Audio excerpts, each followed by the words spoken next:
are now live on Twitch. And as we wait for our lovely listeners to trickle in, as they do, we might get some of our American listeners too. We may do, yeah. So, if you guys are happy with it, what's your Twitter handle so I can add you into the tweet? Let me if just... you're happy with Glue. Yeah, that's fine.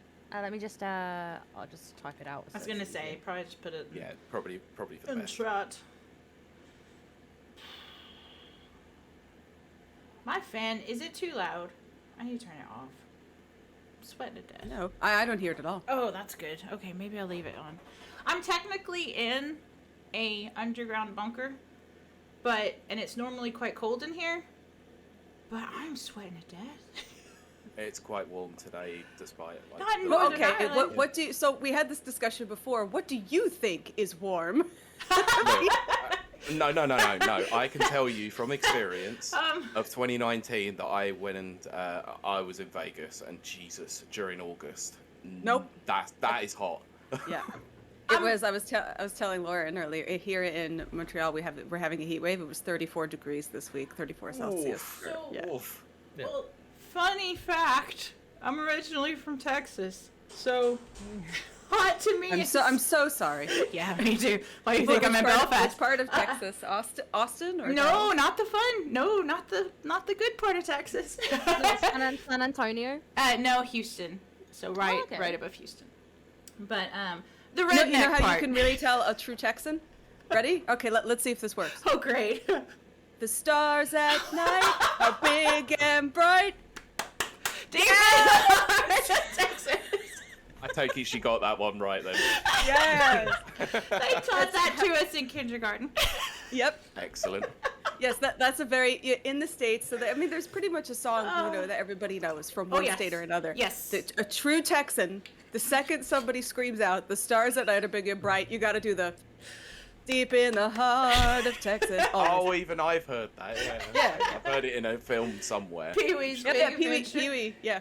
Absolutely, Or Pee-wee's Big Adventure. Yeah, whichever. Yeah, because they didn't believe. He goes, "I'm in Texas." Where? And he just hangs his hand out of the phone booth, and he does it, and every single person stops and starts clapping. You do it. That's what it is. It's actually yes. That's amazing. Yeah. Yeah, New York. I think we I think the start spreading the news. Oh yes, yes. Yeah. Yeah. They're One of every my favorite state has a song. Texan. One of my favorite Texan sayings is "I'm fixin'." Oh, yeah, I yes. that I always do. I had a coworker who was from Texas, amazing guy. He would teach me a couple of things because I was like, you got to tell me more about these little sayings you got because they're very colorful and a lot of fun. He was awesome. When he showed me I'm fixing something, I'm fixing two. I'm fixing to. Like, I'm fixing it. I love it. Yeah. Yeah. See, I'm finna. See, my area, which is deep East Texas, the rednecks, we say finna. But I didn't know that wasn't a thing until I was typing. I was messaging. I think someone over here because I was trying to line up a job, and I put, "I'm fixing to send you that," and I was like, "Fixing." Oh, Fixing. I don't think that's a real word. definitely not. So then I was like, I'm about to send you something. I'm educated.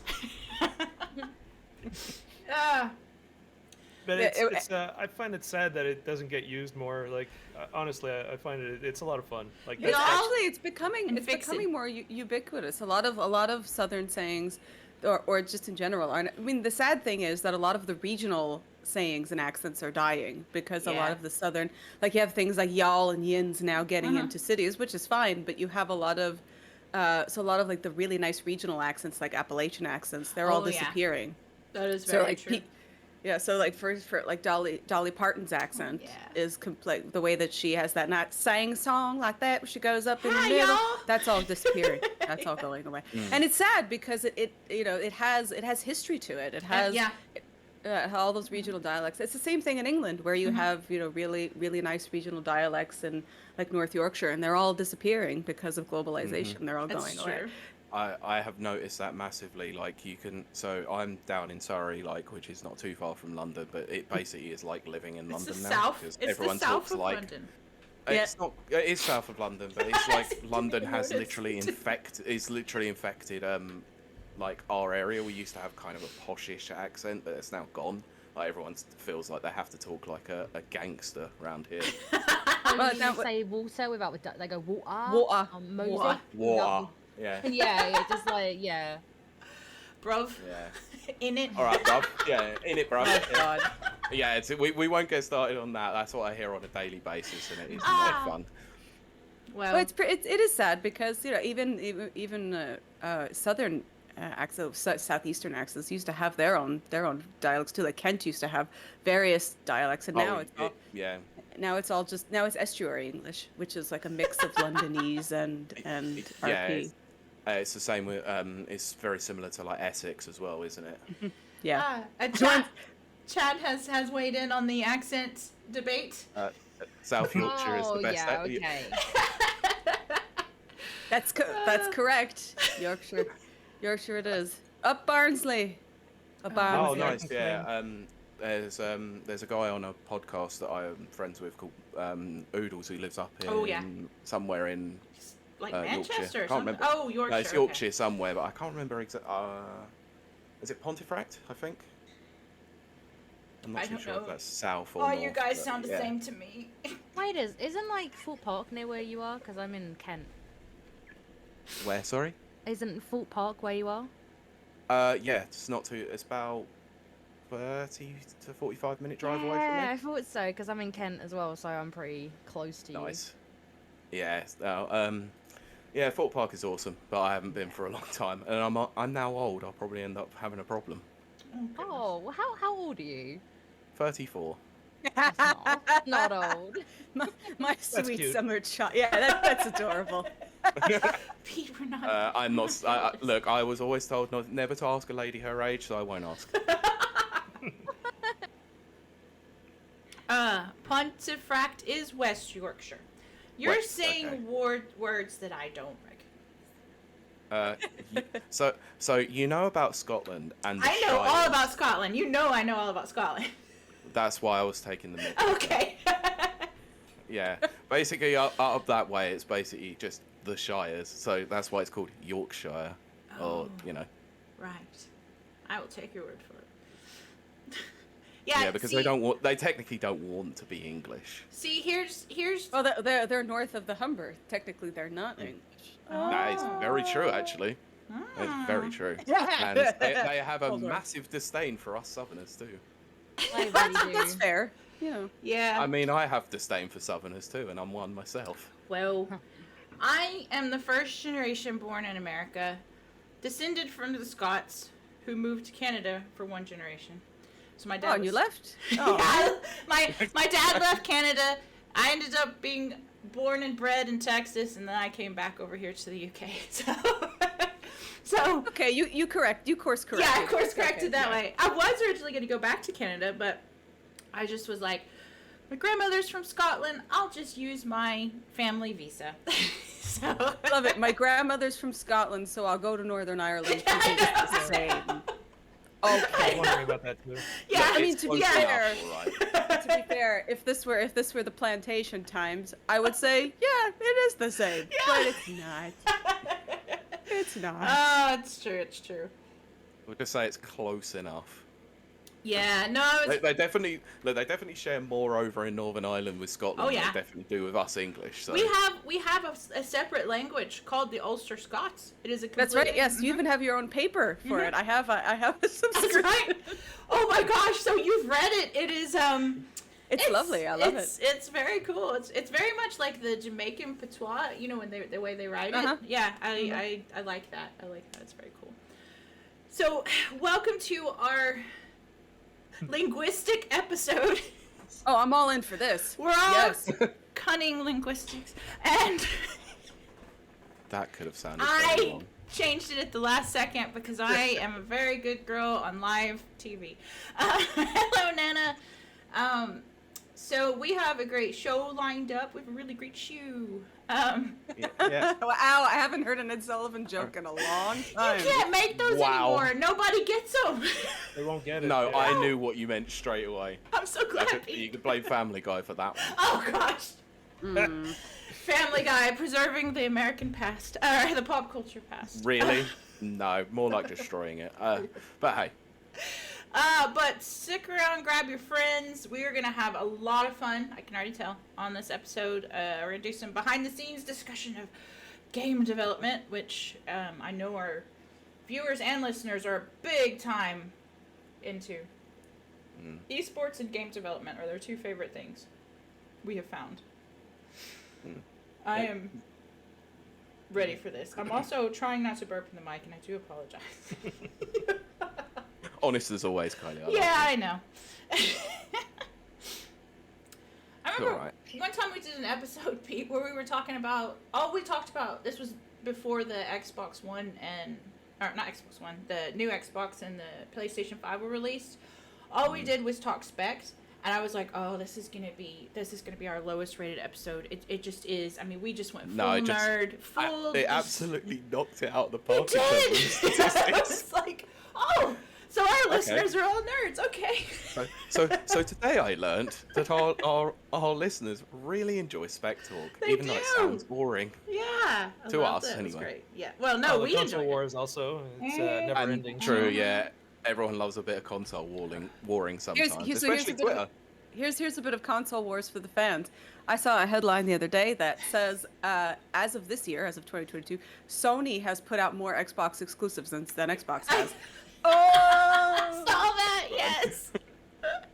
I mean, they even did last year, didn't they? It definitely counts. Probably, yeah. But I mean, obviously, the Xbox. I was going to say Xbox Live Arcade. No, that was 2 generations ago. Look, I miss that service. Bring it back. No. But the new service is great. The new service is wonderful. Oh, what, the idea Xbox? Yes. Yeah, it is a good service, but I did really like the Xbox Live Arcade as well. So many gems that were on there during the 360. What? There's a bit of console wars for your statistics. Well, as chat has noted, Xbox has no exclusives this year. That's not true. Well, technically, Halo Infinite was November 2021. You're right. You're right. And Starfield has been delayed. Honey, come on. I know, but I'm naive and I'm optimist. No, when you are, listen here to me now, okay? When you are 6 months out of your release date and you have not put out a gameplay video, you are going to be delayed, or the game is going to be short. Pete, thank you. I've been saying it for months. He went on a rant about that a couple of weeks ago, and I was like, no, I'm not going to listen to you. Also, when you know people who are working on the project, and I'm sure that helps. I'm sure. Out of respect for the people that are working there, I'm not going to say anything. But I can say one thing: they're working really hard. Yeah. Yes. And it's very difficult for them to do what they need to do. Absolutely. Yes. Yeah. I always am like, of course I'm disappointed just from a selfish point of view, but I always we don't need another Cyberpunk. We don't. Well, that's what I was about to say. Like, I'm still like, as a fan, as a player, I'm still like, you know what? Take as long as you need. Make it the best game ever. Because I don't ever want to go through Cyberpunk again. They're taking their time though. At least they just added that little bit of extra time now, so that's okay. And also keep in mind that the devs that are in there, they did go through a period of time where they were trying to, like, even I was approached. So there was a whole bunch of people from Dead Space and Mass Effect and all that got brought in. So there's hope there. There's still hope for it to work out. Yes. So I'm just watching my friends and going, okay, I hope it works out for them. Yeah. Just to be clear, we are not working on Starfield. Yeah. No. Okay. No. Definitely add that disclaimer. But no, I'm looking forward to it so much. I just feel it's going to be amazing, if that makes sense. Like, intuitive. Okay. Yeah, I might have a private question off stream about it that I need to know about, but that's why I'm asking off stream, because I don't want to know. I cannot tell you anything about gameplay because I don't know. I have no idea. Okay. So I've no idea at all. Fair enough. I'm not even going to bother even indicating what it could be, like, because that might give something away. So I don't want you getting your friends in hot water more than anything. No. Oh, don't worry. We can't say much because we don't know the gameplay. We have no idea. Okay. Okay. My only concern about Starfield, well, other than obviously lack of video or lack of gameplay, was which he ranted lack about of confirmation about what engine they're using. You know what it feels like? It feels like No Man's Sky, where you promise a lot and then you deliver nothing. See, Or No Man's Sky, or One Man's Lies. oh gosh. But it just works. It just works. It just works. Yes. It's the creative engine. But it was confirmed though that they are using it. It's supposed to be the last time they use it, but I don't believe that because they've already, but they're upgrading it quite a bit for the visuals. Like the visuals, they like from the devs, not the devs, but the people who represent the devs. They said that it's not going to be on the same level as Horizon Zero Dawn. For some reason, they used that as a reference. Right. Okay. They were like, that's like top tier. Yeah, that. Visuals, which I agree. Absolutely. Yeah. Yeah, the 100% Decima agree with engine that. they used on Zero Dawn was very, very good, especially showing how good it is in Death Stranding as well. Yeah, it's wonderful. So they're saying that it's not going to be that level of quality because they're focusing they're using the creative engine still. I love. Oh, No, see, oh but I'm worried. okay, Now what I'm you'll more find concerned. is that No, I I shouldn't worry worried about that. I am a Bethesda fangirl, like diehard. Like I don't care what they do, I love everything. So all I care about is their usual award-winning storytelling and characterization. I don't care if it's just little. What award-winning storytelling was there in '76? Okay, no, I've never played 76 because that is the devil. Sorry, what Nice. was what award-winning storytelling was there in Fallout 4? Okay, see, now we have clarified on the show The world's that 16 times the size of Fallout 4. the reason why I love Fallout 4 is because of the mods, and I have modded it into a creation that I love. So I applaud. So your award-winning storytelling. That's Yes, exactly. Yes, My there you go. headcanon where I won an Academy Award for screenwriting. But no, I'm absolutely, to me, Yeah. Fallout New Vegas is the best of the best. I don't That care. was Obsidian. That was Well, Obsidian. I know. So but don't Obsidian- Bethesda me about Obsidian. But Obsidian got bought, and I kind of like to think in my That's head. right. So what did that you they- like? Did you like Outer Worlds? Yes, Did you like that I one? did very much. Yeah, Okay. I'm looking Did you forward play to the DLC? I did. Okay, so the DLC. Do you even could have talk been about the DLC? better. Okay, the DLC could have been a bit better. Yes, but I still love it as a franchise, and I'm looking forward to Outer Worlds too. That's Do you think good. the DLC, do you think the DLC sort of faltered in your eyes because they're probably you're looking forward to 2 more? Probably that, and there was a kind of rush feeling behind it that I wasn't a fan of. But again, I'm a diehard. I'm just gonna just slap. Well, I've got some good news for you. Like from the perspective of a game developer who worked on an engine that was built around the game design and what the game was really about. Like for example, even though it was a generalized engine, we had Frostbite shoved in our face, and we had to convert to using Frostbite. Right? I can tell you right now that just because Frostbite had the potential for good visuals doesn't mean it was a good business decision, because your entire setup is designed for your game style. Changing engines in that way takes time until you can customize the other engine that's incoming so that to fit your needs. So using the creative engine might not be a bad thing. Right. Honestly, I think if they're just taking the creative engine and leveraging all of the good stuff that make the game special, and then they're trying to upgrade the graphics, I think that's actually a pretty good move. Now, there's a caveat to that. Is the creative engine still the best engine that they could use for the other stuff too? No. That's Not the even close. It's Yeah. positive overall. See, now I've always worried about the creation engine since the fact that they've literally just patched over the top of it constantly, and it's become it. something that's completely different away from what the creation engine probably originally was. Have you played Right, Skyrim? and- Oh wait, no, yeah. Pete hasn't. I forgot. Yeah, I'm not a Bethesda fan. He's not. Really. Pete is not a Bethesda fan. That is true. I tried. Understandable. Look, Fallout 3 was decent, but it was just I just couldn't get into anything else that they've done. They're not my kind of games. I love them all. I want them all. Everybody, like I have friends who absolutely love all the Assassin's Creed games, even the modern ones that are Right. not that great. Yeah, I and have that's the same totally. thing. If you enjoy a game, I want all games to be good. If you Yes. enjoy a game, Yes. nobody should ever say you should not be playing that game. I have a friend who has Right. played Fallout 76 since the beginning, Well- and she has absolutely loved it. because You know- and now she's like the lord of her own server who See? runs the glue racket. You know, Yeah. she's having a wonderful time. So That's- I will that's the always key. let people enjoy what they enjoy. Absolutely. Yeah, I've got a couple of friends who've literally just started playing Fallout 76, and whilst I did give them the old why, it was sort of To be like, fair- oh, okay, fair enough. You've explained the reasoning behind it. I can respect it. Like, To be they fair- obviously want games to play together, so. My only reason for not enjoying Fallout 76 is because I am a lore nerd, like ridiculously, and I tried every which way to squeeze all that into the timeline, and I just couldn't. It's just like, so I couldn't quite get it, you know. But that's pure personal, you know, type of thing. I don't begrudge anyone.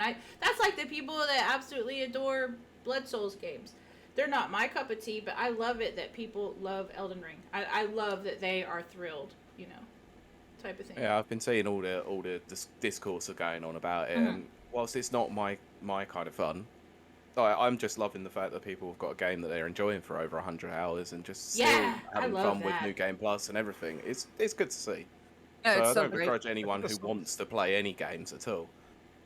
You know, But the well, Souls each their own. It's like with community- movies, isn't it? Oh, how is it like movies? Well, everyone has different tastes, more so. Yeah. Yeah, like Pete doesn't like Deadpool, and he's wrong. But Did you see my tweet about that one I earlier? did. But what were you going to say about the Blood Souls games? Before we interrupt Yeah, so you? the Souls community is a bit different, though. I think it's like I'm trying to see if I can make a connection with the like you're referring to movies, and I think this one is unique. It doesn't have its equivalent in movies, so it's like everybody generally is happy that someone joins their community or makes their community bigger, right? For the most part. There Right, was I a know where lot you're of- going. Mm-hmm. A lot of Final Fantasy guys didn't, or people didn't like the Warcraft people coming in because, at one point. Sure, there is that happened, but overall, most people are happy that they come into their community and then they accept them for the most part. The bigger their game gets, the better it is for everybody generally. But the Souls community is very funny. Like if you come in and you have a certain way of playing, it might not be accepted, and then Yes. they're very Yeah, split. that's true, actually. That's what I Like saw for example, a lot of. like I think there's a bit of a like for the most part in the Souls community, because by design the game is meant for you to feel like camaraderie with people who have gone through the same kind of difficulty. I think that's by design what it's supposed to do. Right. But then there's this weird thing that kind of happens afterwards sometimes that I find is awkward, which is then there's these rules that get put in place, like you can't beat the game doing this because that's not the true way of beating it, and That's that's bullshit. the stuff that Yeah. I'm referring to. Yeah. Yeah. It gets really If it- weird where you're like, if it's in okay, the I have game, these- it's meant to be used. That's Yeah. it. Yeah. Yeah, Yeah. that's because I mean, like on RPGs, and I mean, I know it's not quite an RPG, but you know what I mean. I'm always a magic build. I that's my character is always magic, usually fire. And then I was seeing a lot of people respond to magic users on Elden Ring. Oh, that's not the way. That's a cheating way. That's the easy way. And it's No. Yeah, it's easy mode. And it's absolutely not. Right. It's absolutely Yeah. No, not. they've made magic more powerful in this game over other Souls games, haven't they? Yes, No, but the problem it's is very- magic. It's binary. It's like one boss fight, you might use what I call the magic Right. eraser, which is basically a Nice. giant beam of green that goes forward and just deletes anything that's in front of it, to the Nice. point where you don't even see the name of the thing that you just destroyed, and you're like, Oh, that was a that's boss. awesome. I just beat it. I don't know who it was. I didn't see Oh, the name okay. at the time. I just Yeah. kind of But then- magic erasered it away. But then you get to that one enemy where it's like you have no way of doing it with the magic eraser, Right. and you are so up the creek with it. So and you have to really get creative in order to be able to beat it. And not a lot of people are talking about how difficult magic can be also. So that's the thing that I find funny. And I tried it both. Like I've beaten the game using magic, and I've beaten. Well, I haven't beaten it yet, but I'm really close. It's like it's been an easy way mode with the strength. Everybody's saying strength is the hard one. Right. No, it really No, isn't. it's I've really had not. no problems walking into boss fights, dual-handing halberds, and just power stancing my way through them. And they just go down like butter. Every once in a while, I have one that's a little bit tough. Then That it's like, makes me I want can to just... try it. Yeah, there was a friend of mine who went in solely with a strength build and struggled with it, but then my other friend who had a magic build had absolutely no problems whatsoever. So it's, I think it depends on the play style more than anything as well, doesn't it? Yeah. Also, maybe practice. Like, I bet the first time I beat it, it was with magic, so I might have had the hardest time with it because it was my first run through it.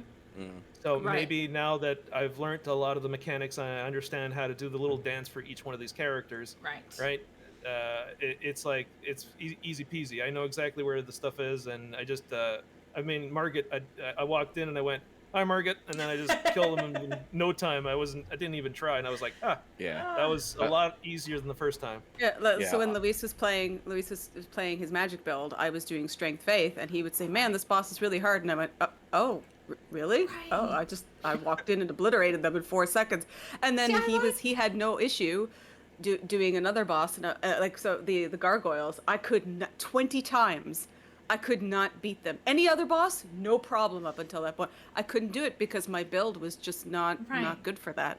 So it really depends what you play with, how you play. My TikTok channel is like now it used to be about books. Now it's solely devoted to teaching people how to cheese bosses. That's awesome. Because people started asking me questions about I can't beat this, but they know that I'm part of the Souls community, so they'll leave comments on my TikTok channel, and I'll just answer them with cheese videos and go, "This is how I did it. Enjoy." But that I feel, just as Luis was saying, that I feel is the joy of Souls games. You're supposed to revel in jolly cooperation. That's how it's been since the beginning. That's really and cool. I think that's what people are really enjoying about it, is all the sharing and all the secret finding. I just discovered that when you alter, I thought that alterations for costumes or armor was just for kicks. Cosmetics. I didn't realize that it actually alters stats. I just found that out. Actually, there's an even more interesting thing, alteration to your armor. The description changes.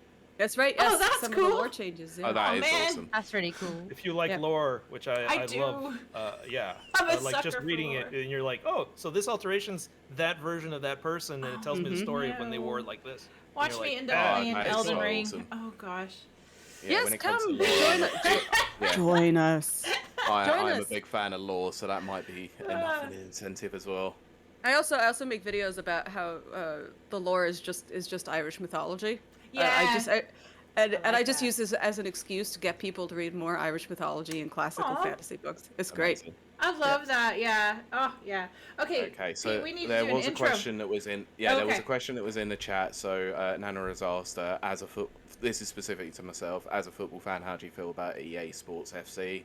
Terrible name. Will probably likely be exactly the same as the FIFA games because they're still developed by EA. It's just What's who FC? knows Is about that those licenses. is that football It's club or something? it's basically what so the FIFA I also license don't has know. now I don't gone know. away from EA.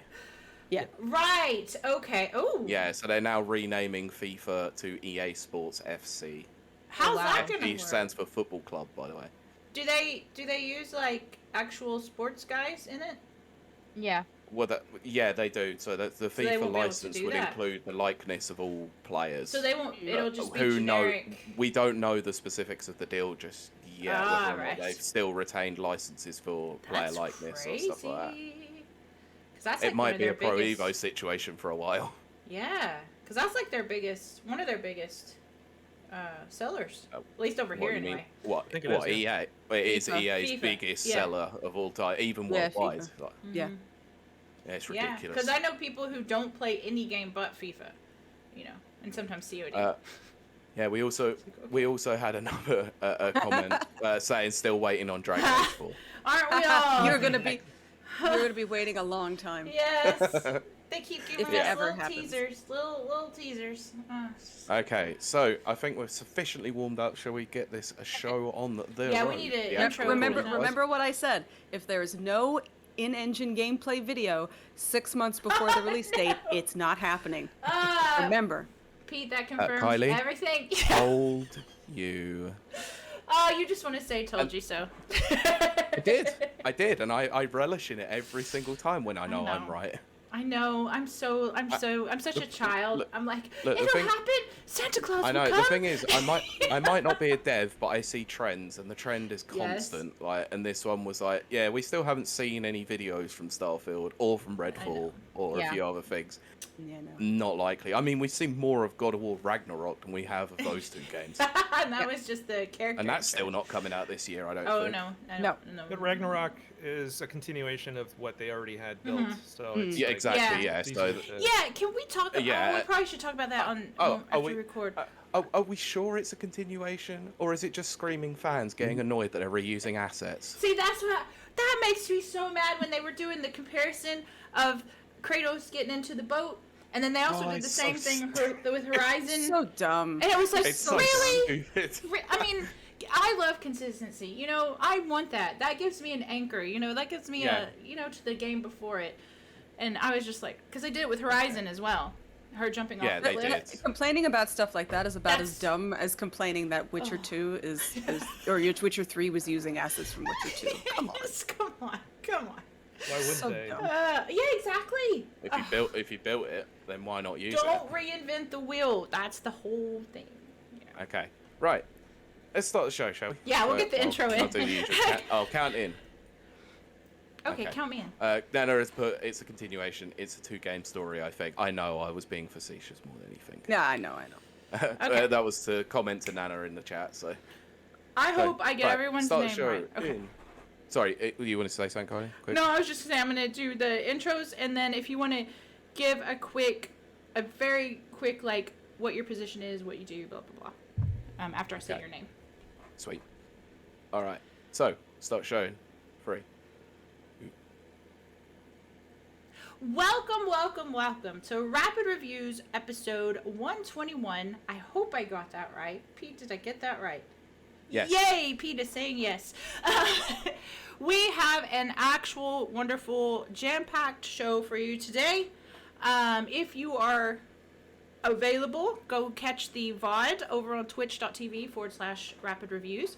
But if not, sit back, enjoy your coffee, and start your week with a very, very cool behind-the-scenes look at game development. We have actually 3 guests in the proverbial studio with us today. Starting on my left, is it my left? Yes, my left, is Louis. Hello, Louis. Hi. Would you let us know a little bit about who you are and what you do? Sure. I guess the short version is I'm a game developer. It's been in AAA and all kinds of productions for 20 plus years. At some point, I decided to go indie and start my own company and maybe bring some sanity back to game development in some small way. But that's why the company's name is Recombobulator Games. It's like to discombobulate is to lose your mind a little bit. Recombobulate is to get it back together. I like that.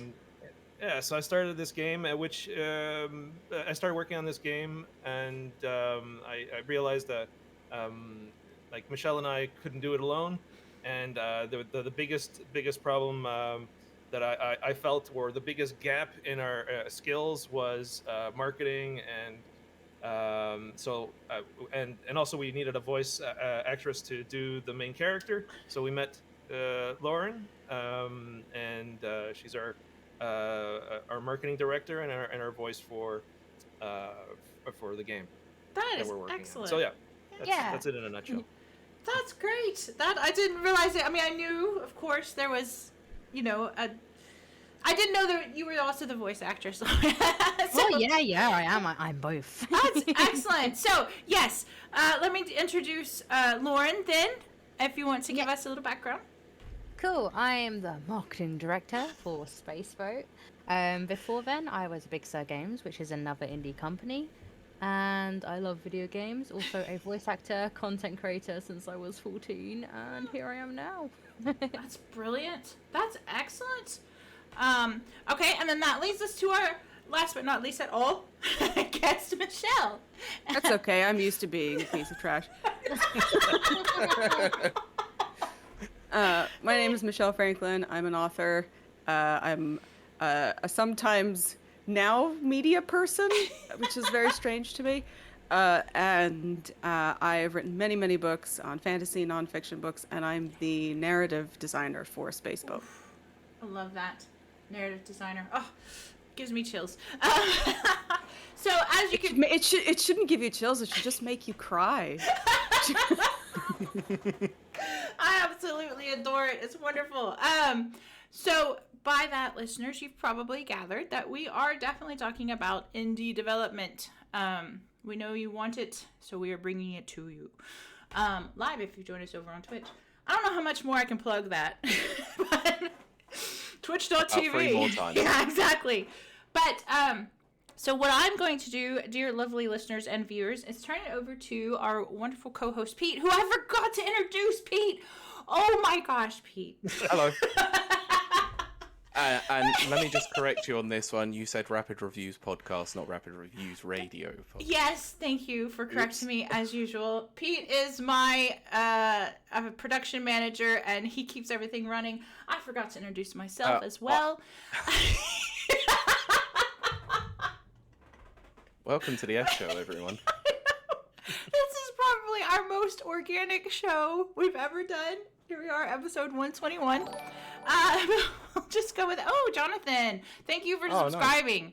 Oh my gosh, 1 year anniversary already? Oh. Anyways, we just have our resubscription from one of our viewers. Anyway, so I'm your co-host, Kai Wilde, and I'm joined by my ever-present co-host, Pete Beckett.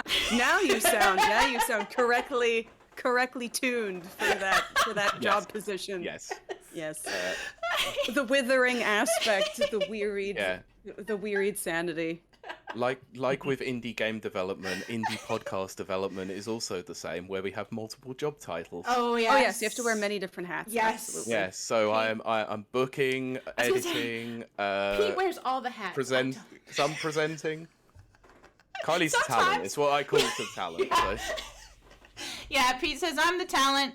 I'm the one that throws the temper tantrum in the trailer and is always late for filming. I am. I'm literally always late. But, except for today... The request for blue M&Ms every time does get annoying, though. There you go. But, Pete, I am going to hand this over to you now so you can delve a little bit into our guests and why they're here and their wonderful stories. Okay, so... As was stated on a previous episode where we covered the news, we spoke very, very briefly about the situation that was happening over at Square Enix with Yuji Naka and the unfortunate release of Balan Wonderworld. Who are you talking about? Game of the Year. Game of the Year, Balan Wonderworld. Game of the Year. Balan Wonderland? What are you saying? Oh, what? Balan Wonderland? Wonderland? Whatever Balan the other Wonderworld. content... Yeah, whatever the other content creators want to call it as a joke. Where the game was obviously very heavily criticised, and around 6 months before the release of the game, it is stated that Yuji Naka was removed as the game director by Square Enix, which was revealed during a recent court case between the two. No idea who was successful in that one, but there was some discussions that were had about that, so that led us down the route of wanting to actually talk to people who not only were in game development but had worked in AAA game development. So, well, in Japan, because that was a defamation suit, if I'm right. That is but correct. Okay. That is correct. In Japan, defamation works a little bit differently because you can sue for defamation even if something is true. So whereas I'm not sure how it works in the States, but here in Canada, you can sue for defamation, but it's very difficult to win because if it is something that's true and you are a public person, it's hard to win that. You have to go for libel. Libel is if it's a lie. So in Japan, though, even if it is a true thing that the media is publishing, you can even if it's published by a third party or even somebody who knows you, you are allowed to sue for defamation if it has destroyed your job, and in his case, it has. So. Yeah, wow, that's really interesting, actually. Yeah. One side of the things that we never would have considered is obviously how the law works in different countries. So thanks for enlightening us on that. So I actually just wanted to touch with all three of our guests, actually, to see if they were willing to disclose any AAA game developers they had worked for. Sure, So, actually. in terms of what Yuji Naka has gone through, or just in general? No, in general. Just generally. Oh, okay. But Louis, did you want to start? Yeah. Yeah, as far as Square Enix goes, yeah, I've actually worked for them twice. One time, in both cases, it was through IDOS. Oh, yes. Okay, yeah. No longer case anymore. But So anyways, they're no longer part of Square Enix, are Darn. they? They've now gone on to the Embracer Group. That means so you when I was did. there, like it was definitely Square Enix that owned Eidos at the time. Right. So Yes. I'm familiar with their how they deal with certain things. And I was actually there for the Final Fantasy fiasco, where I don't know if anyone remembers, but it was pretty bad at the beginning, and there was Final a lot Fantasy of 14 is the most anticipated game of all time. Oh, yeah, that one, yeah, okay. I was on the remember beta that. to the point where that game was like let's be honest, it was a full disaster, and absolutely. no more than this one. This one's pretty bad too because it came out half baked, and you're talking about Balan Wonderworld. yeah, Balan, yeah. But the thing is, though, I can't help but feel that there's a similarity between the two in the sense that it's still Square Enix, and they still put something out there that wasn't 100% what it should have been, and the game director in this case, because here in North America we don't really have game director, like it's not the same relationship. But in Japan, it's like you have a game director. It's a person who is responsible for the game, and unfortunately, that also means they take the brunt of the heat if things get too hot, and that's sad. Over here, no, people just blame the dev team, and that's it. I do remember hearing that actually when we had the situation with Final Fantasy VII Remake, where they were talking about Tetsuya Nomura actually being the game director, and then he became the game director, I think, on Remake, didn't he? And I think it was Sakaguchi who felt that he should have probably shouldn't have been the director, but then was not the director, and there was a lot of weirdness about it, if I remember from the actual article that I'd read. So yeah, they seem to put a lot of emphasis on game directors over in Japan also. Yeah. I was going The to game say director is a big role. Yeah. Here we have cultures. creative directors and art directors and all that, and Yes. producers, whereas in Japan, a game director is all three of those things. Right. Yeah. Right. But but the results are always very different. So if you look at, like, just take Andromeda. Like, gosh. I was actually part of Andromeda for its pre-production. I left, like many people at the time, a lot of experienced people. We all said this is going to be a shit show, and we left. And it was very unpopular back then. People looked at me funny. They were like, "The heck's wrong with you? Why are you leaving?" Oh goodness. And it's like, you got a good position and everything. And I'm like, this is a shit show. And I've been avenged on that one many times over. Yes. I've- 100%. I was going to say stated the on wider this community show. definitely says that. Yep. We've talked and about I can tell you Andromeda. stories about Yeah. that, possibly. Oh. But the thing is, though, I can tell you stories about that one because, I got to work on Mass Effect 3, though. That was a good production right. overall. So it's completely different than Andromeda. Andromeda was a whole other production. Oh, And that's where they shoved You can Frostbite tell. down my throat. Yeah. Yeah, I was going to say, because that was Right. around about the time when EA started getting their mitts on Frostbite, putting it literally with everything, because Even golf. Yeah. wasn't it? It was DICE who made the engine, didn't they? And then because they Yes. probably spent quite a lot of money on creating the engine, they wanted to utilize across the business. Yes. And, Yeah, and I I'm got pretty to sure go- FIFA struggled with it for a fair while, didn't they? Yeah, everybody does. Anybody who's not making a first-person shooter, where, like to give you an idea, when you pick up a weapon on the floor, it completely swaps out the character and loads up another character altogether. So it's not even, you can't even Oh wow. like transfer stuff Whoa. while, like, it's designed specifically for Battlefield. Okay. So Not anymore. well, what I'm saying is, it's a very specific engine, and it works really well for Battlefield. And the second that you bring anything else into it, or you try to make it do something else, it's very costly and it takes time, and it's very painful for the devs to adapt quick enough. By the time you fixed all the main problem, anyways. I'm want getting to talk off about that. tangent. You want to talk about that animation? But what I'm saying I'm here just is that you look fascinated at though. It's like, the Andromeda scenario is actually a really good one to use as a reference here. The Andromeda scenario you have, and despite what you may have read, there weren't really two teams. There was right. at BioWare, there's just one core decision-making team.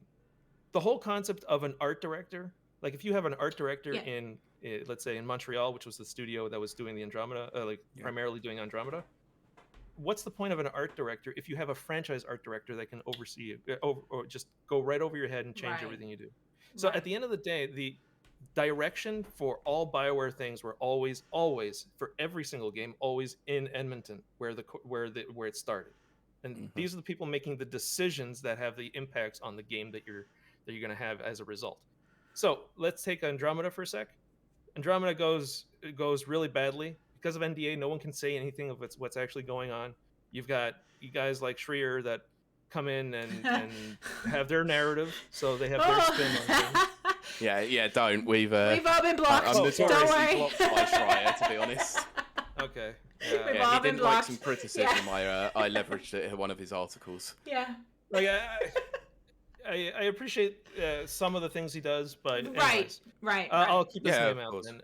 But let's say, like there was a lot of spin on what happened with Andromeda, and there was this narrative that was created, and everybody went with it. And what I find funny is that after Anthem came out, that narrative wasn't reevaluated. People didn't go back and say, "Wait a second, this is another failure." Right. And it's like, maybe there's a connection here. So anyways, my point is, in North America, it seems, when it comes to like big fiascos like this, where you have a really bad game that comes out, they end up blaming the studio.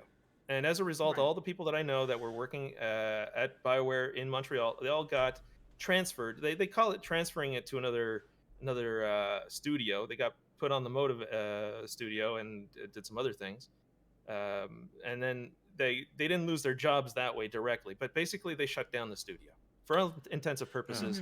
That studio was shut down, took the blame for everything, and the people who actually caused a lot of the grief that was there walked away and then ended up making a second disaster game right in front of everybody. And that for me was like, huh? Did anybody see Indication? that? No, it's Exactly. It's unfortunate. I there's never no made that discussion after. connection. Yeah, I never made Oh, that yeah. connection. Well, I they're wanted good at Anthem. I wanted Anthem to do really well. A lot of people did. You know, it didn't. The idea was great. Yeah, exactly. The idea was wonderful, but anyways, I can tell you stories about that. But the idea here is that in Japan, you have like these failures, and then the game director takes the whole heat, and then takes it straight in the face. Right? It's a big punch to the teeth.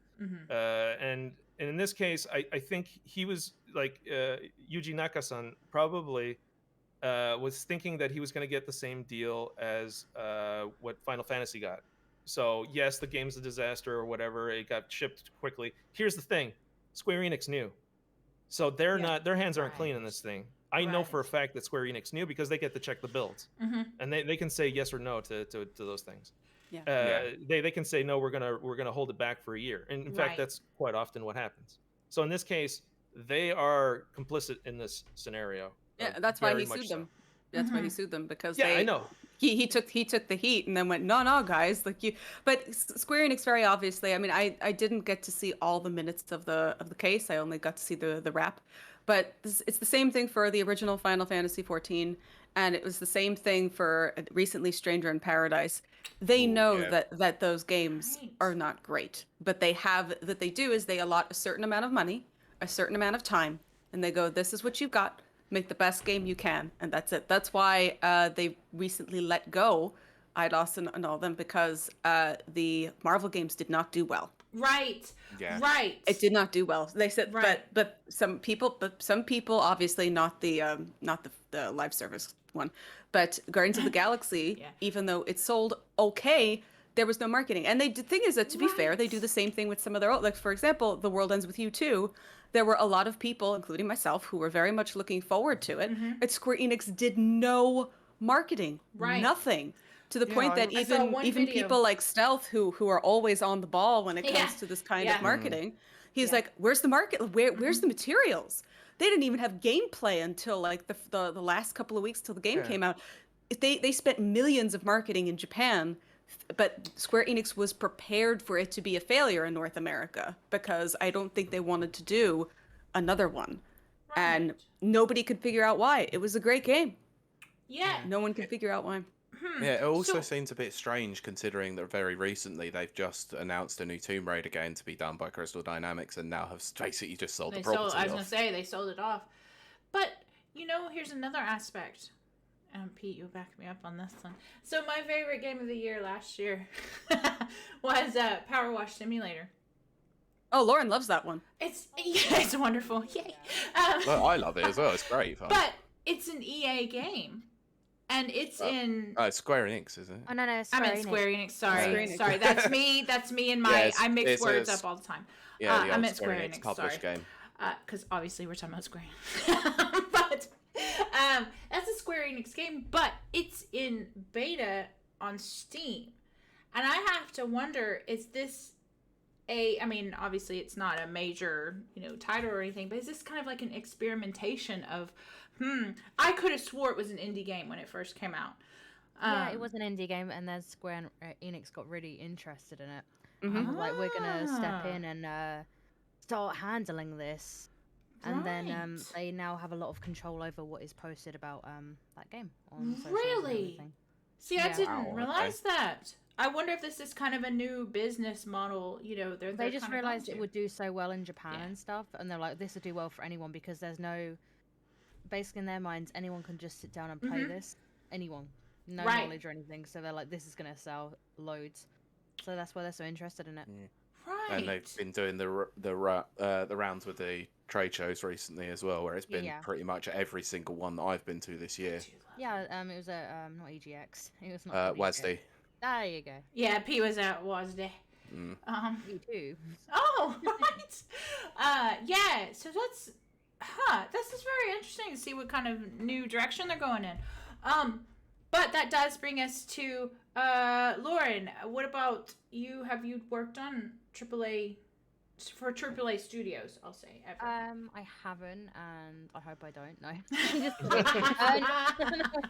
To be fair, I mean, bad practices do happen in indie studios as well. We know Yeah. how. Oh yeah, we've heard stories about obviously The Gone Home studio. Oh, yeah. Yeah. What was, there Terrible. was another one Yes. recently as well, wasn't there? That's came out. I'm trying to remember what it was.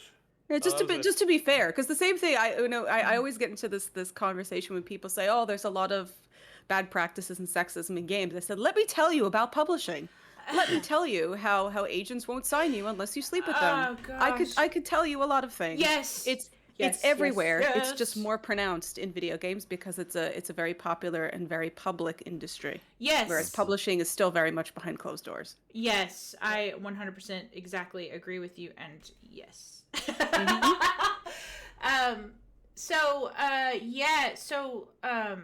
Michelle, what about you? AAA experience? I worked sort of like on the sidelines of it, double A, but okay. I worked for Mystic, which was a subsidiary of Atari, and I worked for Yes, yeah.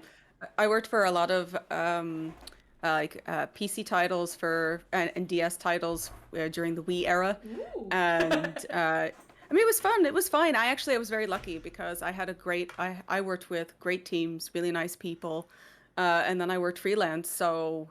Even though, freelance has its own issues, like not getting credited in the games you've worked on, which has happened to me several times. I saw a recent post about that. Someone had posted about that on Twitter, as a matter of fact. And I didn't realize that was such a common practice. Yes, because when you sign NDAs and they don't want you to, if you're a freelancer, they don't want you to talk about the thing that you're working on. It doesn't matter if you work on it for 2 weeks or 5 months. So you cannot say anything until the game is actually released, and then only to find out that you were not credited because you're a freelancer. Because oftentimes, many, or at least a lot of AAA studios, especially ones like Ubisoft, they will outsource so many things, and they just don't want people to know that. Like what's happened with Skull and Bones, unfortunately. So when people find out that they start outsourcing things, then people go, wait a second, you said it was that studio that was responsible for it. And really, no, not really. They'll outsource for cheaper labor, Right. and then not credit the people who worked on it. So it's the same thing with freelancing. A lot of times freelancers are cheaper labor, and since you can't say anything, you don't know until the game is out whether or not you've been credited. So I've worked on maybe about 20 games, and I've been credited for about 3 or 4. Oh my god. And that's about Oh, it. that's Yeah. awful. That's how it so is. wrong. Yeah, it sucks. So I did a lot of work for Gamers Digital back when they were doing stuff on PC, doing like narrative games and things like that. And I think they're still available, but they've since they went down the wrong path in the Wii U era, and unfortunately had to close. Yeah, that's how it is. But it's okay. I mean, and I've been doing things like on the side for games ever since. Yeah. I mean, let's be honest. They developed for the Wii U. It was probably not a great business decision. That's Pete's favorite game console of all of them. Is the Wii U. It actually is. I'm not joking. The virtual machine was amazing. It was so good. It was the first time I got to play Super Mario RPG, being an Englishman. So yeah, I'm not going to complain about that thing. It's true. That's right, because the virtual console I don't think was region locked. I don't think many things in Nintendo are region locked. So for a lot of people who never got to play any of the even people who never got to play Earthbound before, they find the Wii U was the first place they actually got to play it. Yeah, exactly. Yeah, and that's when they re-released Mother 1 as well, and then called it Earthbound Beginnings. Yeah. Yeah, they should never have called it Earthbound Beginnings. No. We kind of stay away from the whole mother thing. Release Mother 3, you cowards. See? Anyway. You know what? They might be. Well, there was talk obviously over this week with Reggie talking possibly about it. So, but I would, what I would love. The dream would be if Reggie, if it came to, let's say, because that we all know that the Game Boy Advance is coming to the Switch. We all know it, like because the engine's been released. We all know it's coming. Yeah, Game Boy and Game Boy Advance. They could knock it. I know Nintendo's probably not going to do this, but they could knock this out of the park if they just brought Reggie back for one day to introduce Mother 3 for the Switch. People would go nuts. Literally, all he needs to do is walk on screen and just go Mother 3 and walk away, and that's it, and he's done. And that's literally everyone going, Reggie, you're a legend. That's or it. his puppet. Get his puppet to do it. Oh, yeah. Oh, please do. Please bring back the puppets. Yes. Reggie going, I can't be here, but I owe this to you. Here's Mother 3. Oh, that'd be amazing. I love those. That was my favorite era, was the Iwata-san era, where they had just the crazy directs, just the crazy stuff that they used to do. They still do stuff. Funniest. No, every time they do, well, because Reggie was a marketing genius. He understood that cringe sells. He gets it. But it was so good. We loved it. But he made Pizza Hut into a powerhouse. Gosh. I still can't believe. We've had a comment in the chat saying my body is ready, and I respect that. I was wondering how long that was going to take. My body is Reggie. Oh, that's the title of this episode, Pete. I'm on it. But I want to ask. My body is Reggie. I'll ask. I guess I'll start with Louis, and then if anyone wants to throw their opinions into the ring, absolutely. So just for our viewers and listeners. When we talk about indie studios, now, do you feel, before Sony purchased them, would Bungie have been considered an indie studio? Is that something we're kind of dealing with that? Sorry, I just want to make a comment, because a lot of people, Lauren also gets this on our channel, which is, what is indie? That's what I'm asking. That's what I'm asking. Because technically, Psychonauts 2 before Xbox jumped in. Psychonauts 2 was technically still indie because it was crowdfunded. Yes. Just because it has a team of, I think 35 or 40 people. Yeah. But is indie one person? Is indie a small team? Is indie, because Senua, a lot of people look at Senua and they say, or Hellblade rather, and they go, that's indie, and I go, nah. Well, at the time, Ninja Theory, I believe, before the purchase by Microsoft, were deemed a AA studio, were they not? That's right. Yes, that's right. I guess that's really what I'm asking. They put out Hellblade: Senua's Sacrifice as a AAA game under a AA budget. No. So here's the funny part about that. Like, I'll reverse the question. What determines a AAA studio? Right. What is your definition of AAA? See, for me, a AAA studio is a studio that is traded on the markets. That's right. So technically, everything from Devolver is no longer indie, because now they're public. See, that's my definition. Yeah. CD Projekt Red also is in that department. Right. Yeah. Right. Okay, so from a non-business perspective, like just as someone who's a consumer themselves, I probably would have said someone that's not owned by a subsidiary. Okay. Yeah. From my perspective, I think because we've grappled with this even in like I've worked at a number of places. Like there was a couple of places that you would consider AAA. It depends. Like even the game that you're working on, you might be working for a big company like EA or Square Enix or something like that. But then you might be working on a game that's definitely not a AAA game. Like, so for example, I worked on Need for Speed, Dead Space, Mass Effect 3, all kinds of stuff, good stuff. Although I have PTSD for each one of those. But, but I also worked on kids games. For example, I worked on a game. We're going back to the Wii era.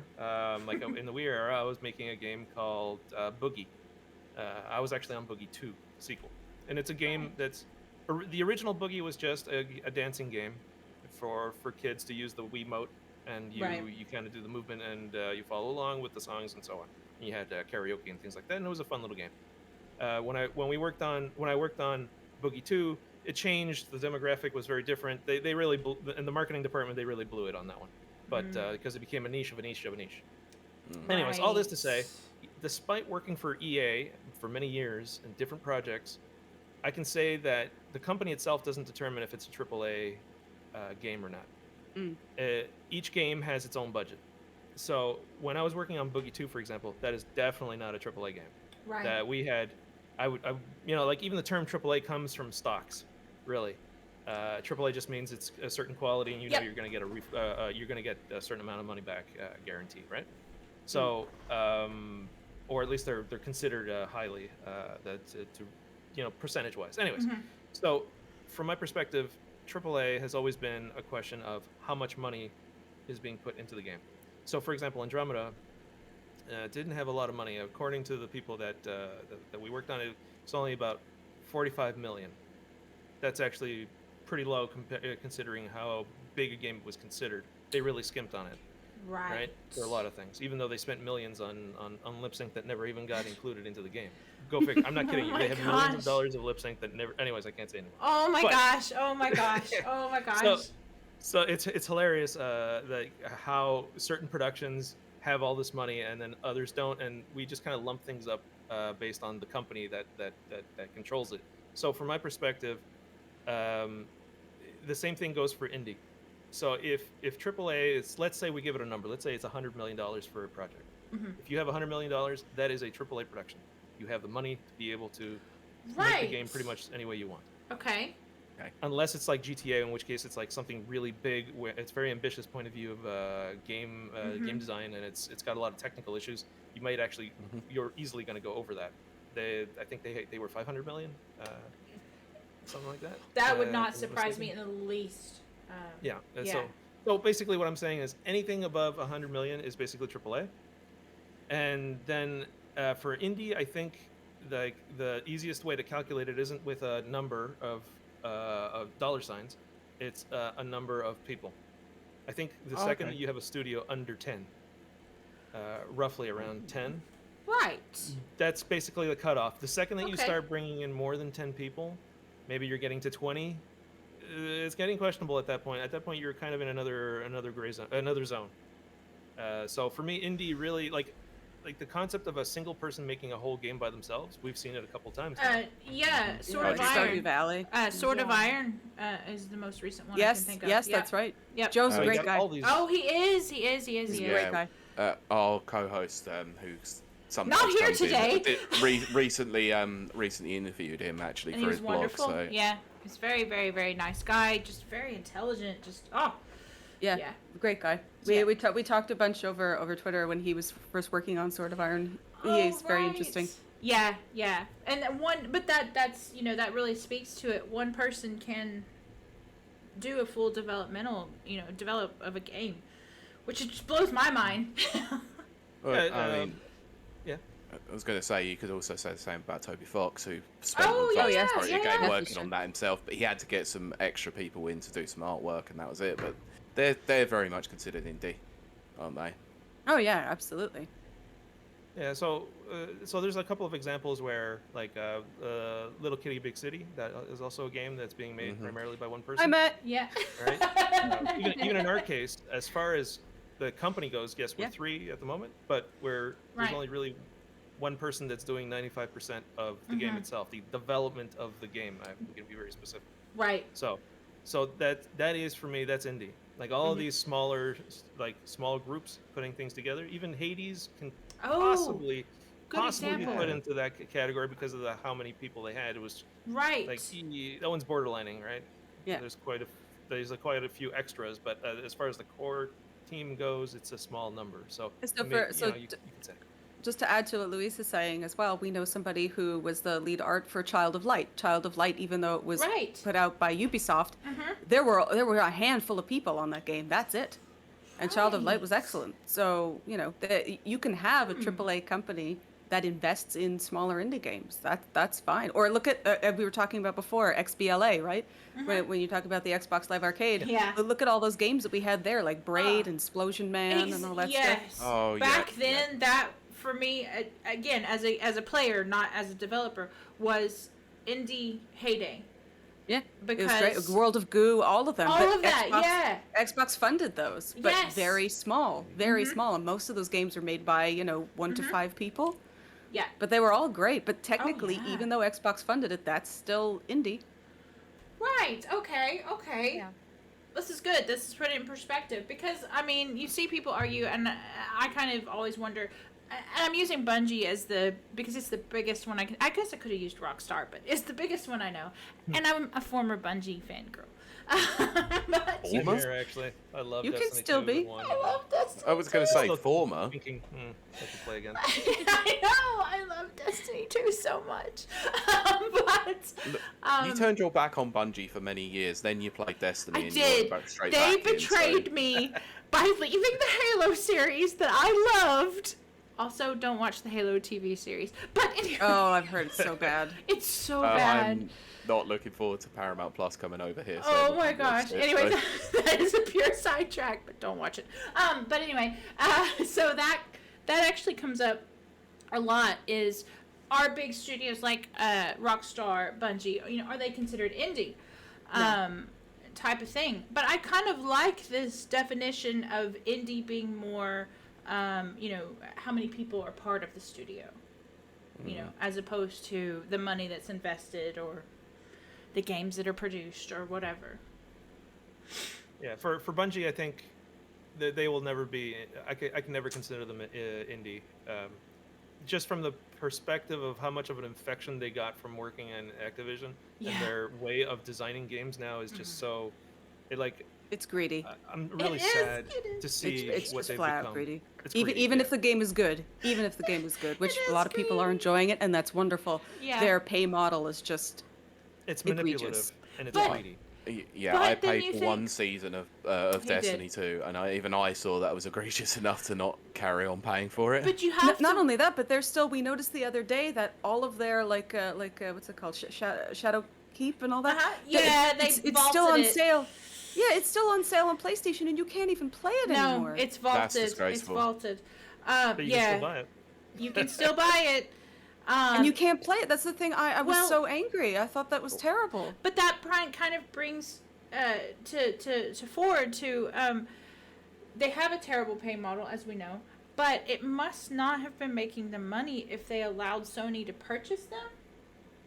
It's kind of my logic that I've kind of been dealing with, and I wonder if that is realizing that Bungie is not really a technical indie studio, but is that something that befalls indie studios, and is that why they so readily sell out to larger No, in the publishers? case of- I don't think Bungie is the same thing because Bungie probably was making good money, and now they make more money, or that the deal is really good. Oh, Okay. So it's just a right. question of I got something, or I got everything.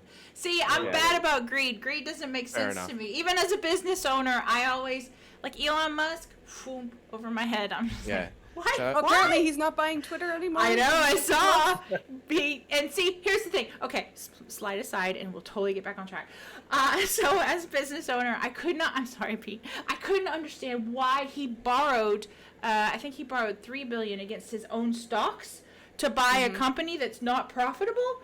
It just blew my mind, and I was just like, "There's no logic to this." So I didn't think he was going to go through the sale, and it looks like he's not going to because that is Nope. not a sound business practice. That's an ego thing. But anyway, Yeah. that's neither here nor there. He's would- such a word that I was told not to say on this panel. It's true. Look, though, you- it's true. You are allowed to say it. It's just No, no, I will I'm good. bleep it. We like to we bleep ours with the what's that goose game? Untitled Goose Goose. Yeah. Oh, awesome. Yeah. Pete loves that game. Yeah, it was great. Yeah. Listen, Wait, that's yeah, an indie I game, think- right? Is Yeah. Untitled Goose Game an indie game? It was. See, Yeah. that I was took gonna say. that took the Yeah, it's world House by House. storm. 4 people. Yeah. See, Yeah. I am blown away by indie studios every Yeah. time. That's the thing is, I think we need to have a distinction within the community, really, of indie and independent. They are very, very different. Ah, very I see good, what you mean. Pete. Yeah. Because That's a good point. Bungie were, until Sony came in, independent of anyone else after the Activision situation. I couldn't Yeah. believe that they allowed anyone to purchase them after the Activision debacle. Well, Let's say. look, but there's a question there that begs the question. So EA, who owns EA? Investors own Does it EA. matter? Right. Because True, they're yeah. technically independent too. I mean, they independently run EA. Good point. I mean, the definition of actually. independent at that point is. That's a good point. That's yeah, actually. Well, or CD Projekt Red, when Yeah. Witcher came out, technically they were independent. They hadn't gone public yet. Right. That's right. Yeah. Okay. Yeah.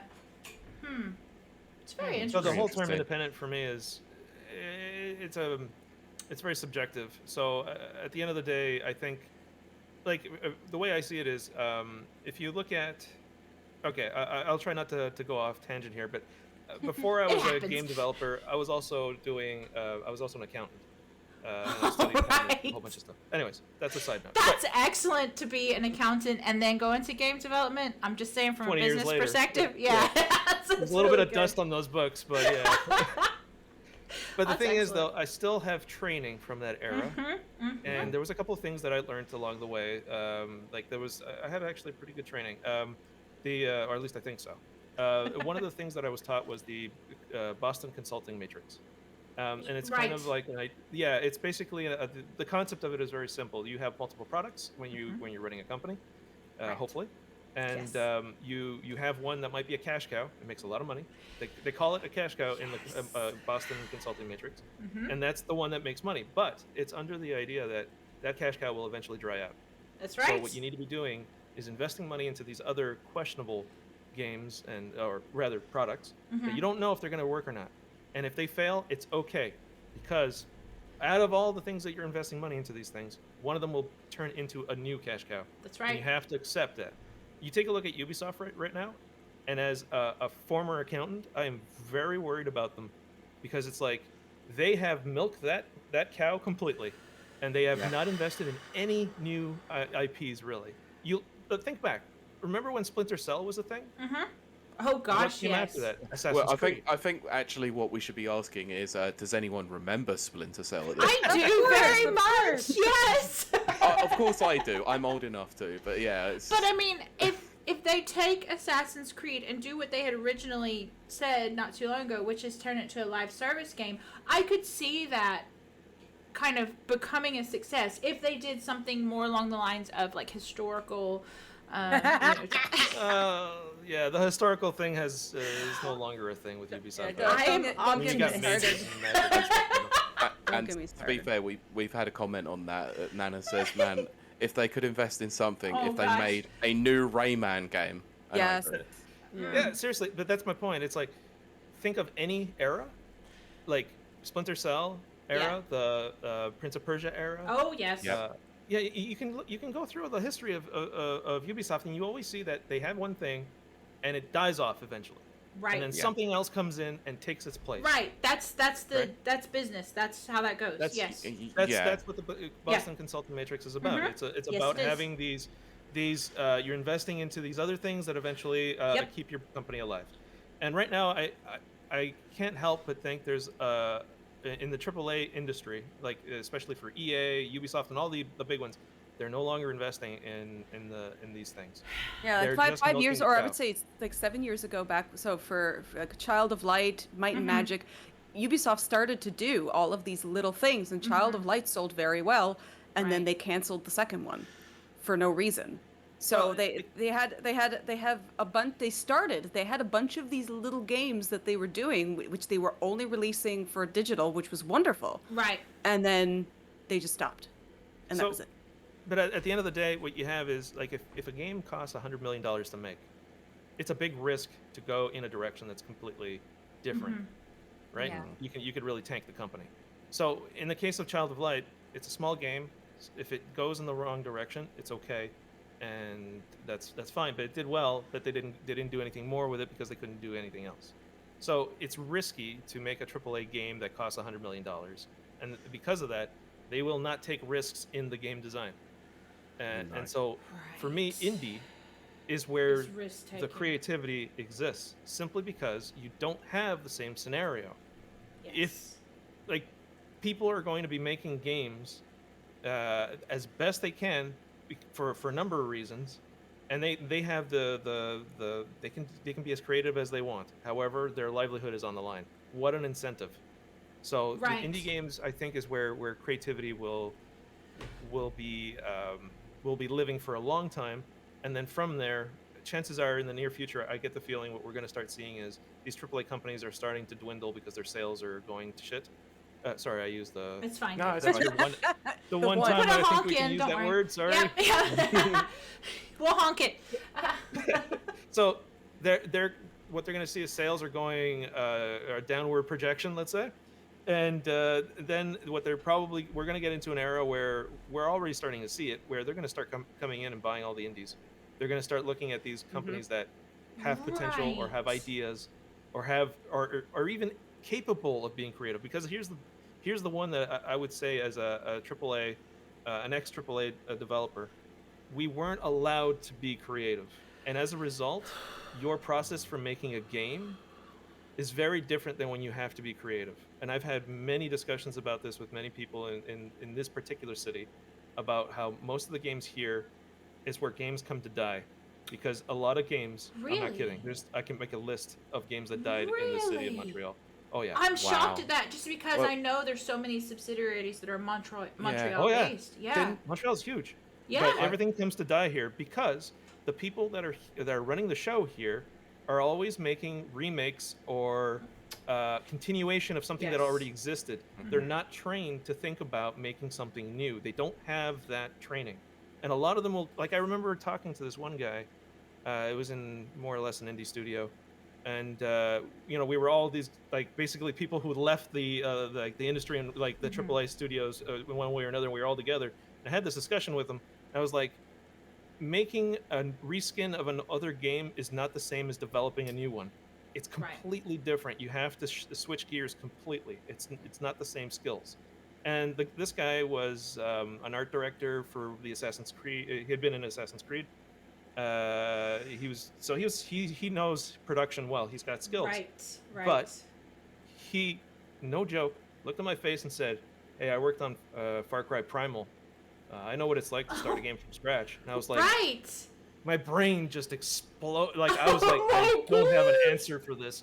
You think that Far Cry Primal is it's already a reskin. It's got the word Far Cry in the title.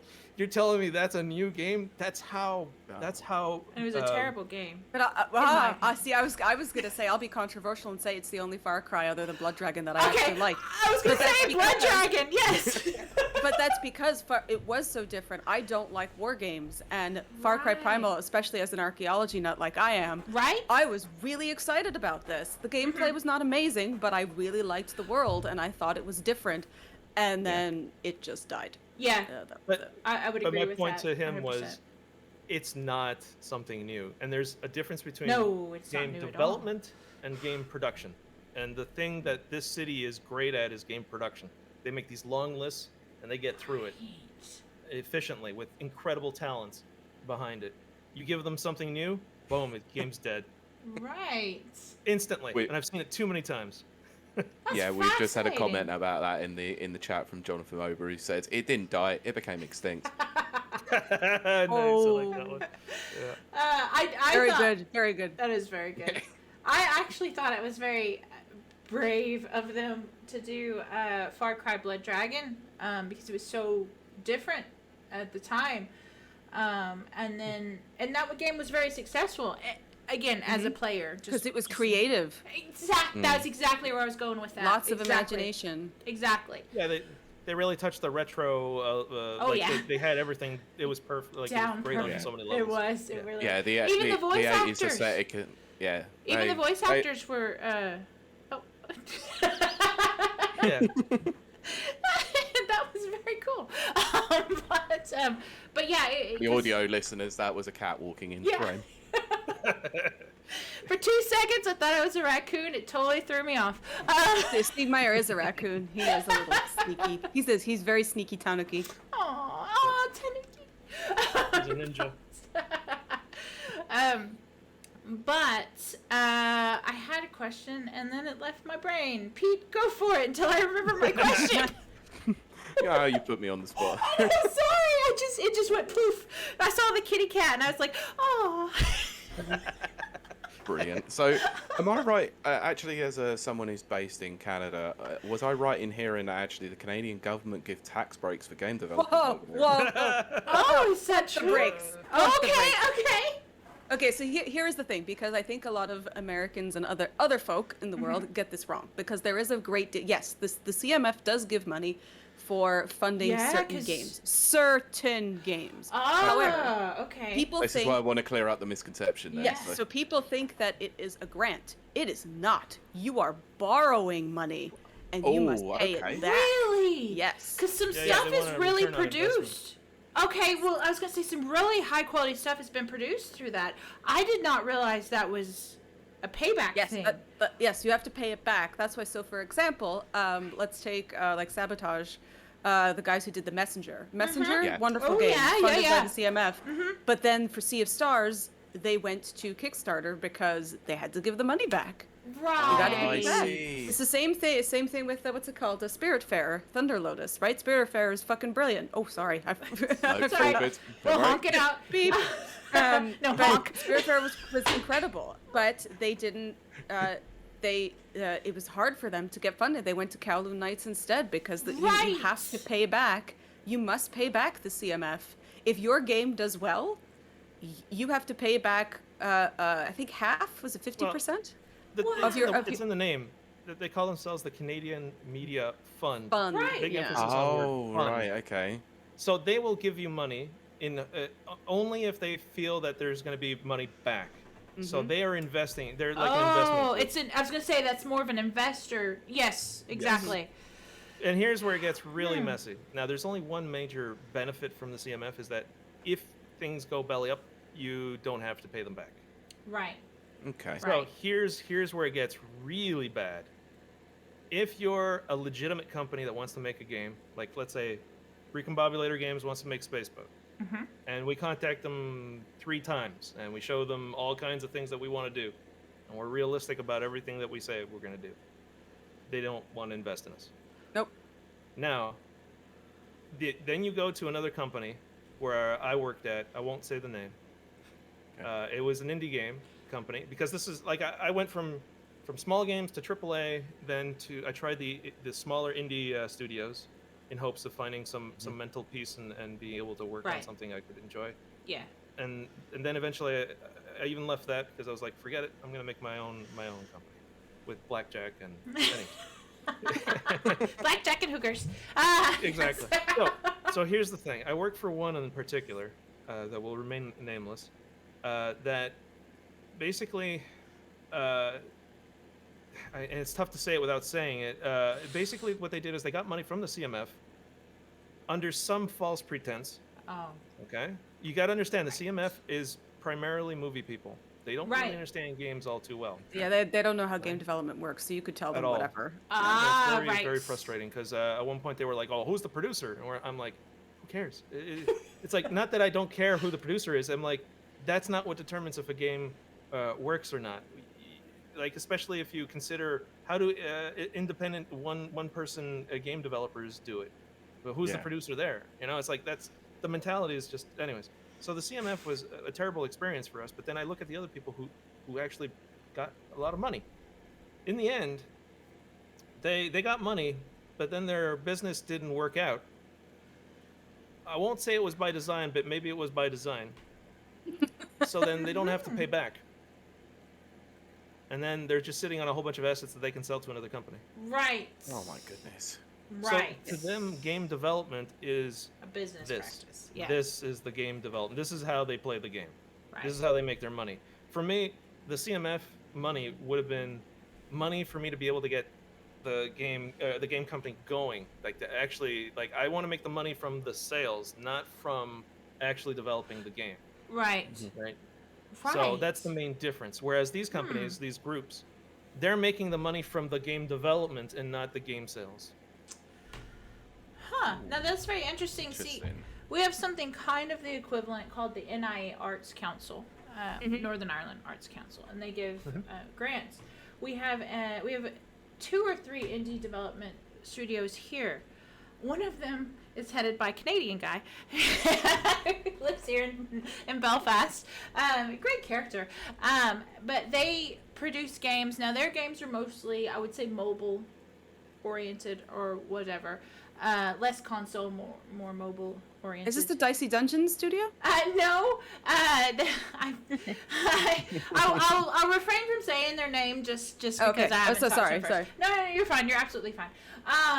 But they get paid regardless. We give grants. Like the NI Arts Council, I can't fault them. If I'm honest, I can't fault them. They just give you money. Yeah. But I can't say that's... I'm being careful with how I phrase this, but that's not enhanced creativity. It has enhanced production. There's more quantity rather than quality there. Yeah, I see what you mean. Yeah. So, I think that's very interesting to hear it from like a Canadian perspective, the same kind of idea and how it, comes about. But this is why a lot of indie people will go and look for publishers because even with something like the CMF, you have to pay that money back. Or even with a publisher, you have to pay the money back, but at least they're willing to fund. And half the time, they'll just let you do what you want. Right. See, and here, no one pays. You don't have to pay it back. Yeah, see, you're lucky. Yours is an actual grant. It's an actual grant. But at the same time, there's no real... Oh, God, I sound terrible. But there's no real accountability.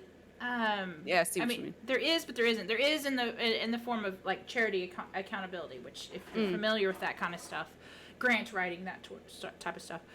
But they just produce stuff. But it's not necessarily...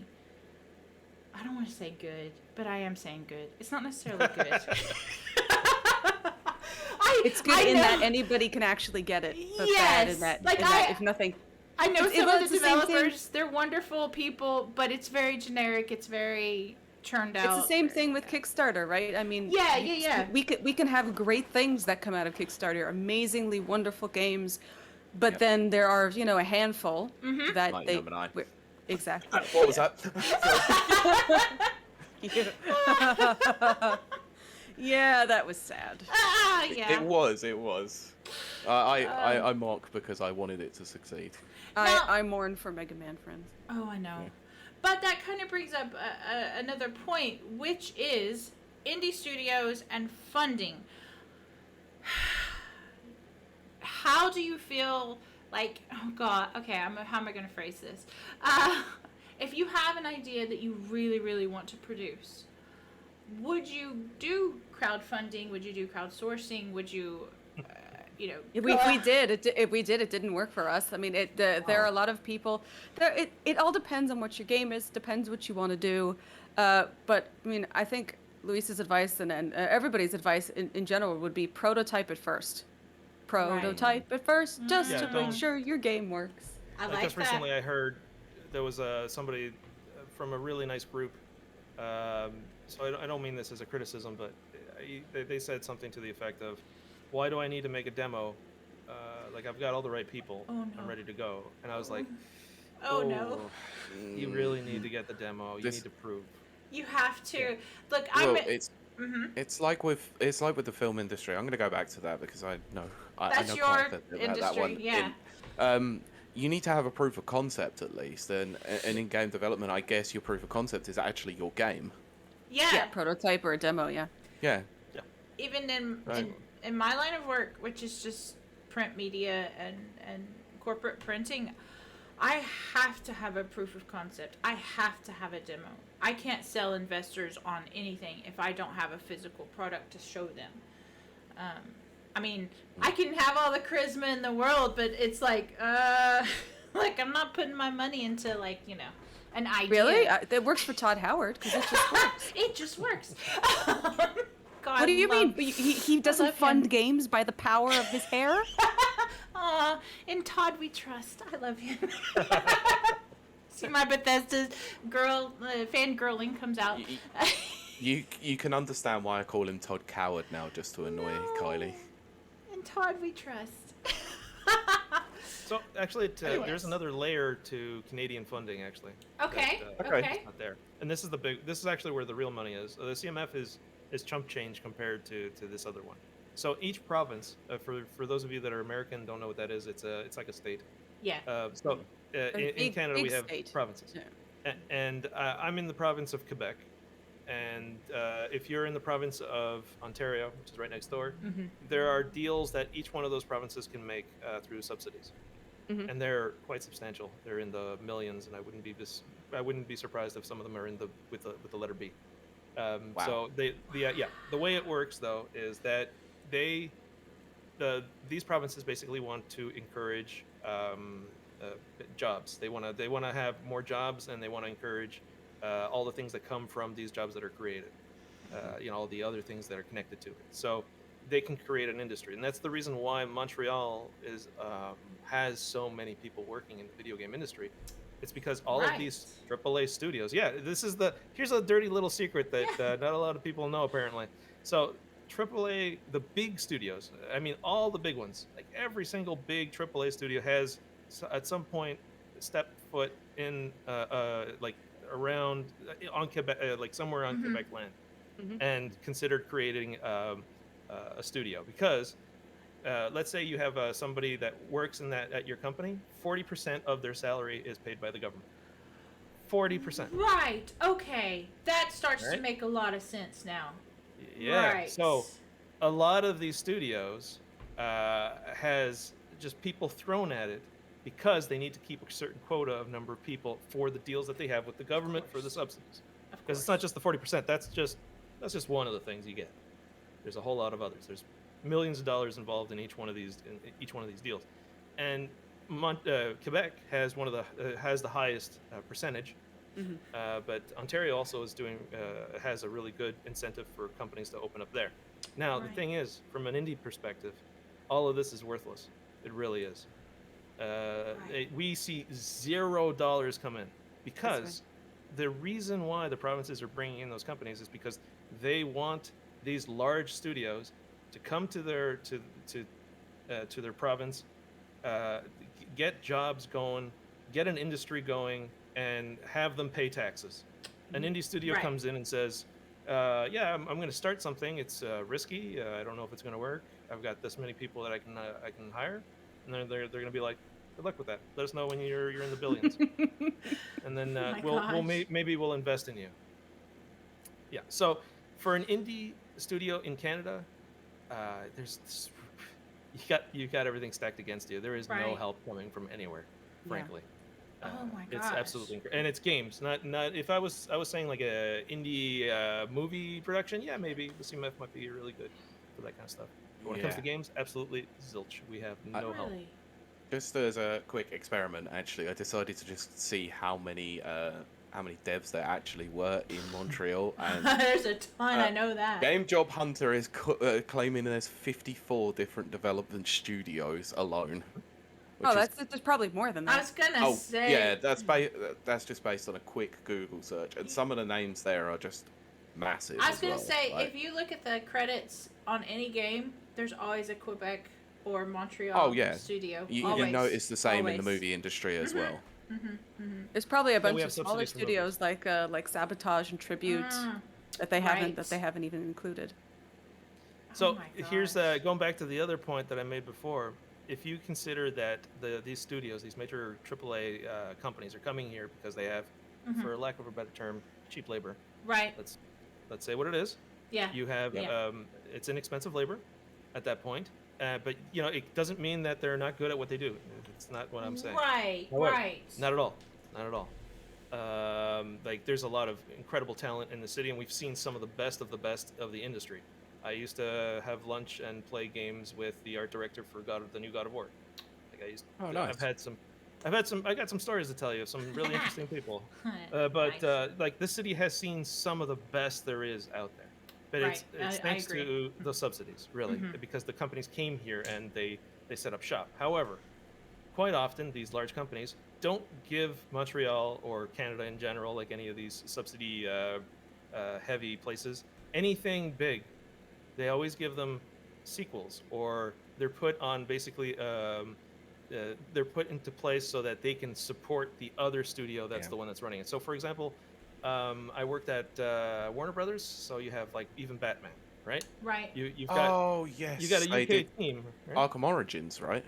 Yes, Origins was done here, but they also got help. See, Origins was given to Montreal after they did the work on the Batman Oh. game right before Arkham I forget the City. name of it. Right. The city. Yeah, Is it? Okay. Batman Or Arkham City. Asylum. Yeah, so I wasn't there for that at Or all. So whatever it's called. that's I why don't remember now. I was just there. Let's say the game that's coming out now, kind of the stuff that happened. That was like $100 million for that project, and it went into the toilet.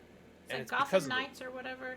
That's Gotham Knights. Yeah. Yeah. So there was a game before Gotham Knights that was being developed, which is basically the precursor to Gotham Knights. Right. So I can't say okay, anything, but Yeah. let's just say there was something, and I was part of it for 2 years with Right. a lot of talented people.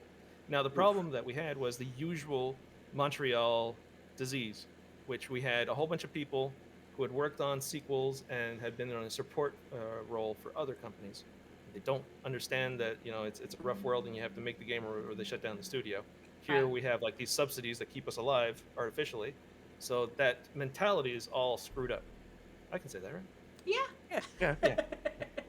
So the mentality is very screwed up in that sense that it's a artificial marketplace. Like you can make a really right. bad job and still make a paycheck and still have a job tomorrow because the subsidies keep you alive. Right. Because it's still So all I'm saying is the number one thing that always kills the games that come here is that they come in through another means as a support group for another team that is the originator of that game. So Mass Effect, there's another one. Mass Effect comes in, we're helping out for Mass Effect 2 and 3, and then they said, okay, now we're going to give you your own Mass Effect. Not really, though, because like we talked about that other group that really controls everything. And so then you have the same scenario, and I can make a list that's a mile long of how many franchises have died here because of the inability to actually create new things and Right. not just recycle old things. And we're not trained for it here. But there's a huge market here in Montreal, and there's tons of talent and tons of people here. That's Anyways, shocking. all that just to say, for an indie, it's tough. Right. Yeah, of course. Well, Yeah, see it's that tough because you got all this around you. Yeah. that's really the whole crux of the discussion is what differences for you specifically, Louis, but I'm happy to hear from Lauren and Michelle both as well. Pros and cons, but I really want to hear the pros. For having an indie studio as opposed to the AAA, AA, whatever you want to call them, non-indie type of thing. Like, what are the pros that you're getting from Here, this? we'll get the cons out of the way first. Okay, Cons, do no that. Money. Next. Right. Okay. Yeah. Yeah. There. Now talk Yeah, about the pros. not a surprise. Lauren, what would you say your pros have been so far in working on Spacebook? Yes. Freedom to say what you want, and also Oh yeah, we talk shit about EA all the time on the show.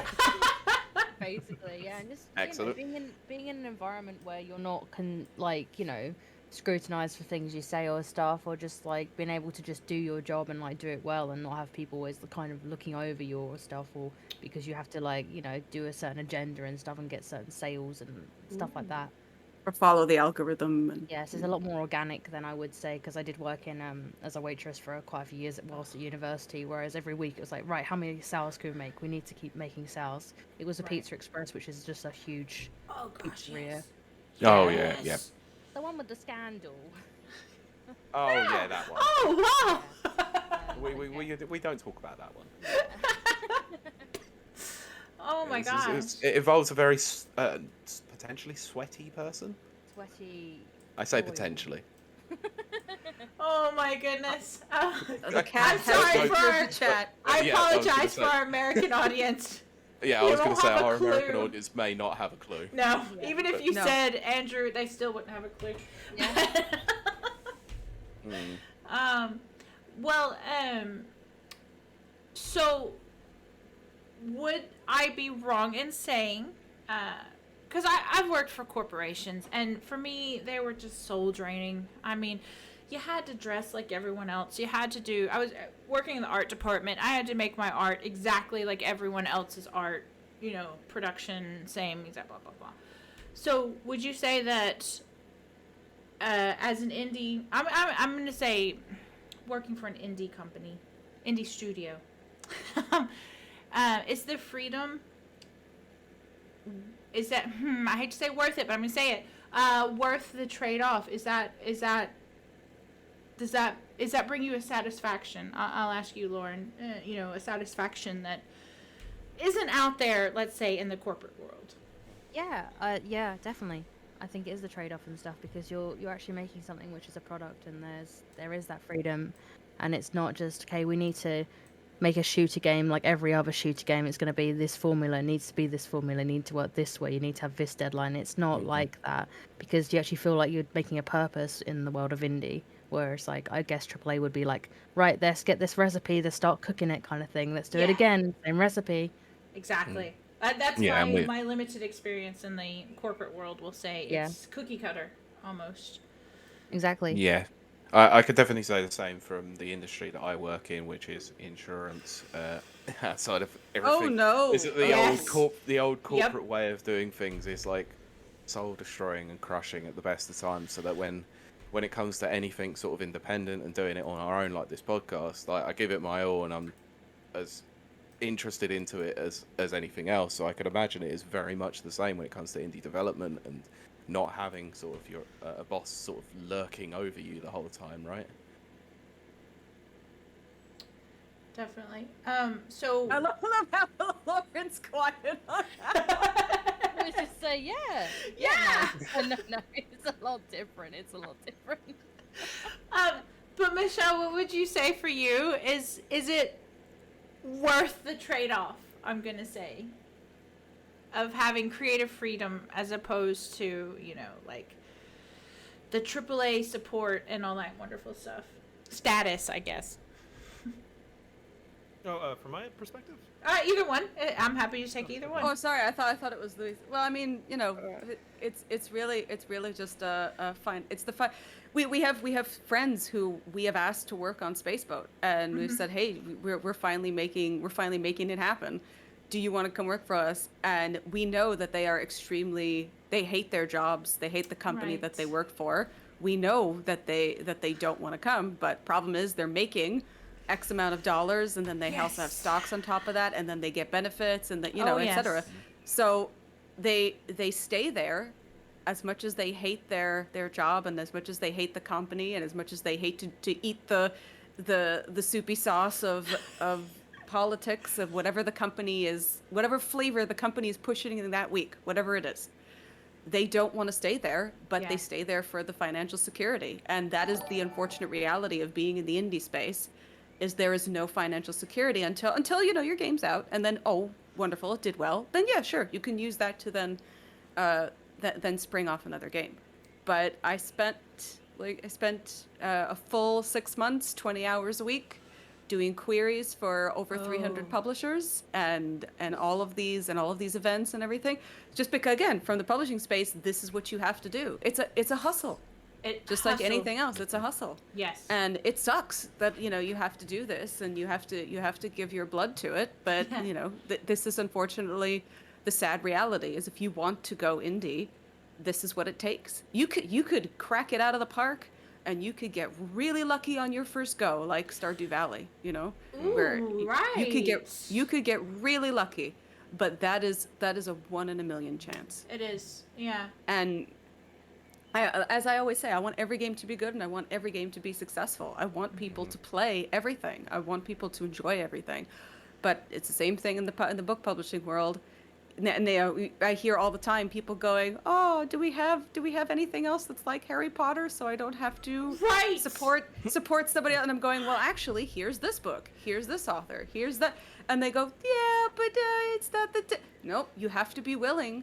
There's a lot of discussion as well in publishing space about independent versus trad, right? Oh yes. And when I tell people, I'm like, 15 years ago, I knew trad publishing was going down the drain because the only things they were publishing were Jersey Shore, the Jersey Shore books that were ghost written by three different people, right? But that was #1 on the New York Times bestseller list, and I'm like, don't come to me and tell me that trad is better than indie, because there's crap in both sides. Yep. There's shit in both pools, and we can all stir it around as much as we like. The point is, you have to find what you like, doesn't matter where it is, and you just enjoy it, and that's it. But it's the discovery that's the very difficult part of all indie spaces, whether it be games and publishing. It's just the discovery aspect. It's really hard. And do you think the discovery is a lot more difficult nowadays, or a lot easier now with the internet? It depends, because obviously we have great platforms like Steam and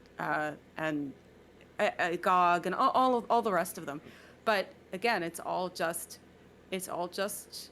get it. It's the hustle. It's it's the X amount of hours a week of putting in for every single festival and every single Steam event and every single everything. I'm making sure, and Luis making sure that the demo is fresh, and and all that stuff. It is a 60 to 80 hour job a week. That's what it is. So it's you're still going to hustle and crunch and unfortunately do all until you have that security, or until you have that fan base. It's not easy. It's really difficult. That's 100%. I can attest to that. But Yeah, what I I'm... was Pete, going go to say, ahead. it's quite interesting hearing you talking about indie over trad publishing, because I've heard that discussion from Kiley quite a lot of times. Oh, yes. Now hearing it from another person, it's like, okay. I opened a publishing company this year, by the way. Yay! Good for you. Yep. And I'm looking for outsiders outside of the norm, because when I was a full-time writer, all they wanted was paranormal romance. I can't write paranormal romance. I don't even know what that is. Like, a ghost and an angel have a baby. I don't know, but it's not my thing.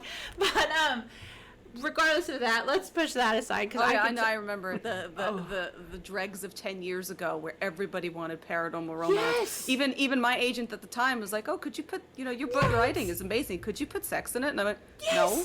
That's what they did to me. I wrote, and one of my books, it's still for sale. Go ahead and look it up. They wanted a love scene. I don't write love scenes. I don't write sex scenes. It's just not my thing. I'm not against them. I love them. It's just not my thing. And so I had the kind of narrative camera pan to the side of the room, and they were like, "You need to give us more. You've got to give us more." But I talk about this a lot to my students, and I talk about publishing cycles where I go, if Yes. mermaid books are really popular one year, they are going to ask you, do you think you could write a mermaid book so this way they could try to get it into their publishing cycle? If That's it, you exactly. say no, good luck getting your book published that year. It's Yeah. not going to happen. Yep, that is truth, people. You're hearing it here. It's not just me saying it. I have other people saying it too. But what I want to say to our audience, our viewers, actually, over on twitch.tv/rapid reviews, I did it. Put your questions in. We have a full chat, and they are popping off like crazy. Go ahead, put your questions in, and we will put it to everyone here. Because we'll be wrapping up here in about 20 minutes. But I have a question for Louis, but remember, everyone can chime in. So let's say, as an indie studio, you make a banger of a game, and it comes out, and it just takes the world by storm. Fantastic. That's the plan. That is the plan. Hades. And I am, yes, and I am supporting that 100%. What keeps you from then turning and becoming a, let's say, AAA studio, and I mean that more not the technical aspect, obviously. Housing prices here in the city.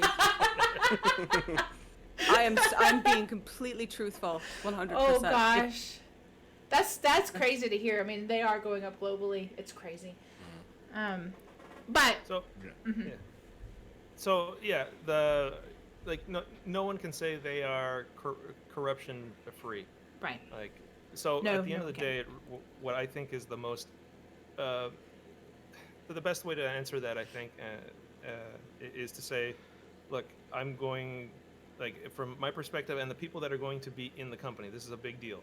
We need to be able to avoid a Dunning-Kruger scenario. For those of you that don't know what that means, Dunning-Kruger it's not insulting to say that someone is incompetent. I'm going to use the term competency based on how much actual experience they have in a specific field. Okay, so when I say that in Dunning-Kruger, the study is that a person that is incompetent at something doesn't know they're incompetent at it because they don't have enough competency in that field to be able to know that they don't know enough yet. And that happens on multiple levels. Because you can be competent at one thing and be good at that, Right. but it might bleed into something else. So, for example, let's say I'm good at, like for this demo, let's say I'm good at making shaders and making the game work and all that stuff on Xbox and all this stuff. So those are talents. However, if I start thinking I'm also good at running a business, that's Dunning-Kruger, right there. Like, because I don't have necessarily the capacity to know and judge if I'm good at something because I don't have enough either experience or just knowledge in that field. So, to answer your question, always keeping in mind the Dunning-Kruger effect. The company that I'm trying to build here is going to be watchful of that all the way through. So, and I can't promise that it couldn't happen, because you could hire people. Even myself, I could change. I don't know. Maybe in the future, Right. something happens. I get hit by a small car, and my head doesn't work the same way the next day, and all of a sudden I'm different. I don't know. There could be It so could many things happen, that could happen, yeah. right? Right. So, but right now the plan, and I know that this is just maybe a little bit too hopeful, is to stay true to our roots. So, for example, Spaceboat. You may not know this. Aside from being a project that I started over 30 years ago, roughly. Originally, these are sketches and stuff. Don't think that I had the whole game figured out. No. I created the universe about 30 years ago. A lot of sketches as a kid, and I even had a comic book and a whole bunch of things made for this. Oh, universe, nice. right? So I got into this thing thinking I don't have enough skills in games and development to understand, or even this industry, to really start my own thing, and I failed horribly trying to get it started 20 years ago. Right? So then I went out and got the skills that I needed. And now I'm at a stage where I'm figuring, okay, now I've been through this circus enough. I know how the show goes, and I've acquired enough skills, actual skills, that allows me to actually make a game. And here I am now. So the game that I'm working on isn't just that. There's another part of it that is leveraging from everything that I've seen while working at these AAA studios and all the slimy, crappy stuff that I've seen over the years. So, if you don't know this and you haven't tried the demo, the Spaceboat demo, which I encourage you to, not just because for sales and stuff, or rather to get wish lists and all that. No. I mean it legitimately, like in the sense that go check it out. There's an actual message in this game that you'd be surprised, and it might be one of the reasons why we're having trouble with certain publishers and so on. Ah, right. Right? Do you want Because to let we're us know very where they can find that demo? Sorry. It's on yeah. You Steam. can go to Steam and look up Excellent. Spaceboat, and you'll find it right there. It's also we have on it in a number of it's also on itch and Oh, right, of course. Oh, Yeah, itch.io. Yeah. Okay. I will include a link, of course. we're So with all the just- degenerate games. Well, okay. I'm just gonna wrap it up real quick for the answer. I know it was long-winded, but No, go ahead. basically the game itself, the very core foundation of the game, is basically anti-AAA monetization and how it's becoming very normalized in our society. So the game is constantly showing you, like, for example, there's a vending machine that you go up to, and it's basically a loot box. Instead of putting money into the vending machine and just pressing what you want to have, you have to basically keep buying these tokens until you get the thing that you want. And it's taking Nice. something that we accept in video games that we would never accept in real life, or at least Right. not yet. And it puts it in a video game, which I think is very meta. So that's an example of it. So just Very from cool. that perspective, as long as we stay true to our direction here, what we're doing, I think what you were referring to, basically, which comes down to corruption. That is what I'm referring to. Yes. Yeah. So to not become one of these, it's in our blood, in the sense that we are very much against this, and we formed this company with the idea that we were going to be against this kind of stuff from the get-go. Right. And I will enjoy seeing the AAA studios look at these things, and yeah, they can mock maybe the sales and stuff like that, but I will point out everything that they're doing, every manipulative little crappy thing that they do. I like that. And I'll put it in the game. That's awesome. Well, you've definitely sold me, because I hate the monetization in most video He games does. these days. So He does. yeah, perfect message. He talks about that quite a bit. But yeah, I'll be wishing that on Steam after this. Again, chat, put your questions in before we wrap up. We did have yep. one question come in from Sure. Dap Dude, which says, "Are the sketches going to be in the game? The 30-year-old ones?" So Easter eggs. You'll There you find 'em. go. Excellent. well, Eggs. we're I working do. also on building a little like a book with a lot of illustrations and things, and Mhm. I will be throwing in a lot of stuff that comes from that pile of, like, it was really a gigantic folder filled with drawings, which survived the flood. So nice. it's a miracle that I still have these things. So I Wow. have them scanned. They were on the cloud when I got hit by a Oh, flood, and that's it very flooded. lucky. Oh my Yeah, there you go. gosh. There you go, Kylie. Networking opportunity for the book.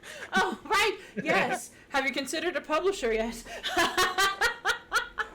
For the art book, we have- It's only taken her 120 episodes to realise that she can actually network on this show. I never network. It's terrible. On the show. I mean, I'm a networker, but I always feel so funny. Like we had, have you heard of the magazine Lock On?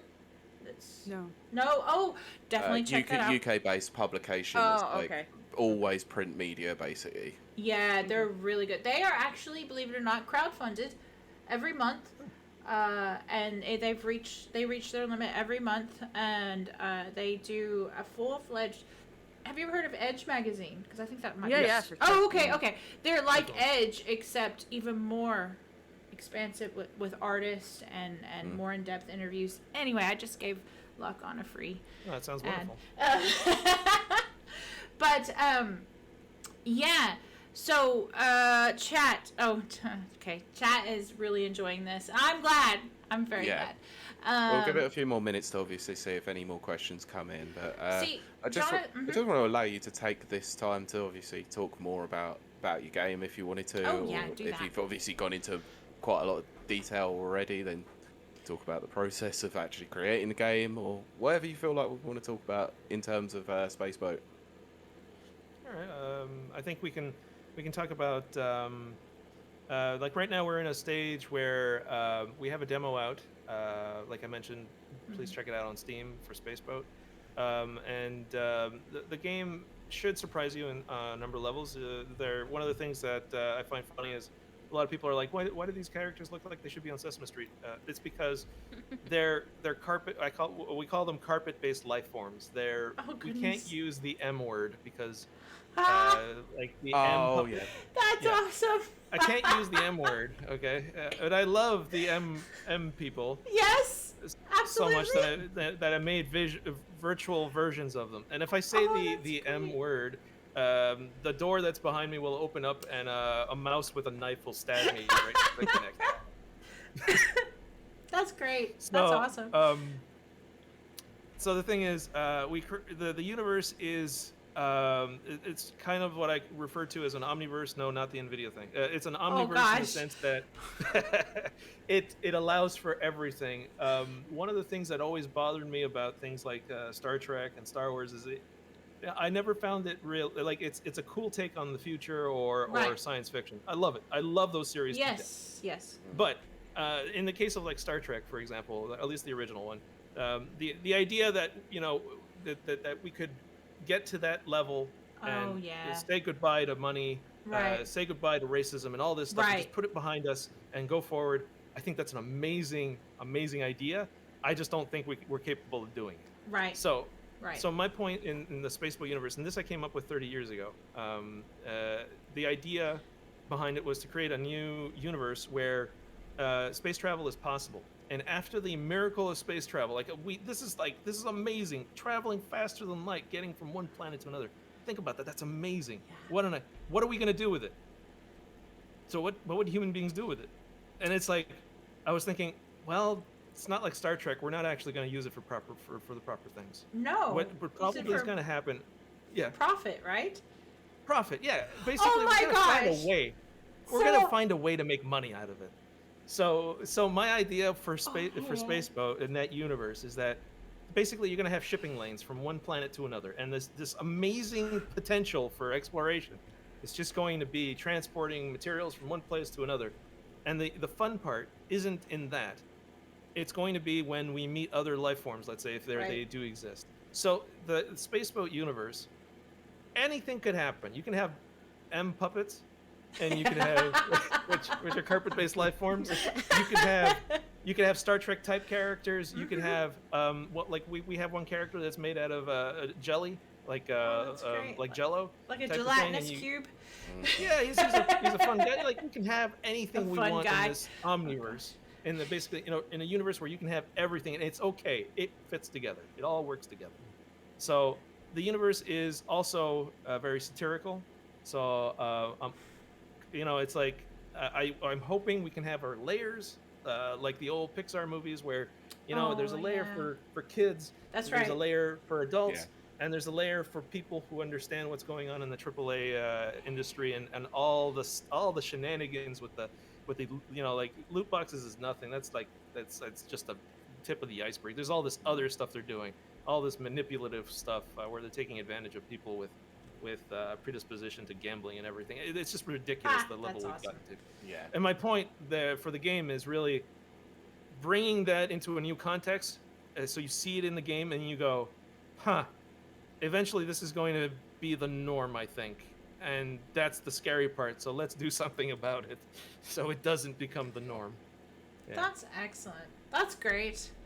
Very cool. And I was just I had a look at the Steam page, obviously, because it got posted in our chat, and I really do like the art style of it and some of the NPC characters that you have in there. They look like really unique designs, actually, and I really like the aesthetic of it. So I'll be interested to see, obviously, once it comes out.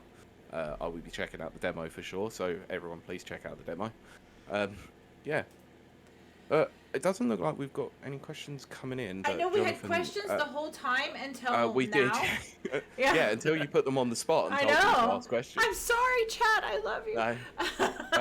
I wasn't ignoring you. So one of our listeners, Jonathan, did say, I'd love to start an indie studio, but would need the initial capital to ensure a game budget. So if anyone wants to join, just give me some money to invest in it. That'd be a 10 out of 10. Now, a little background.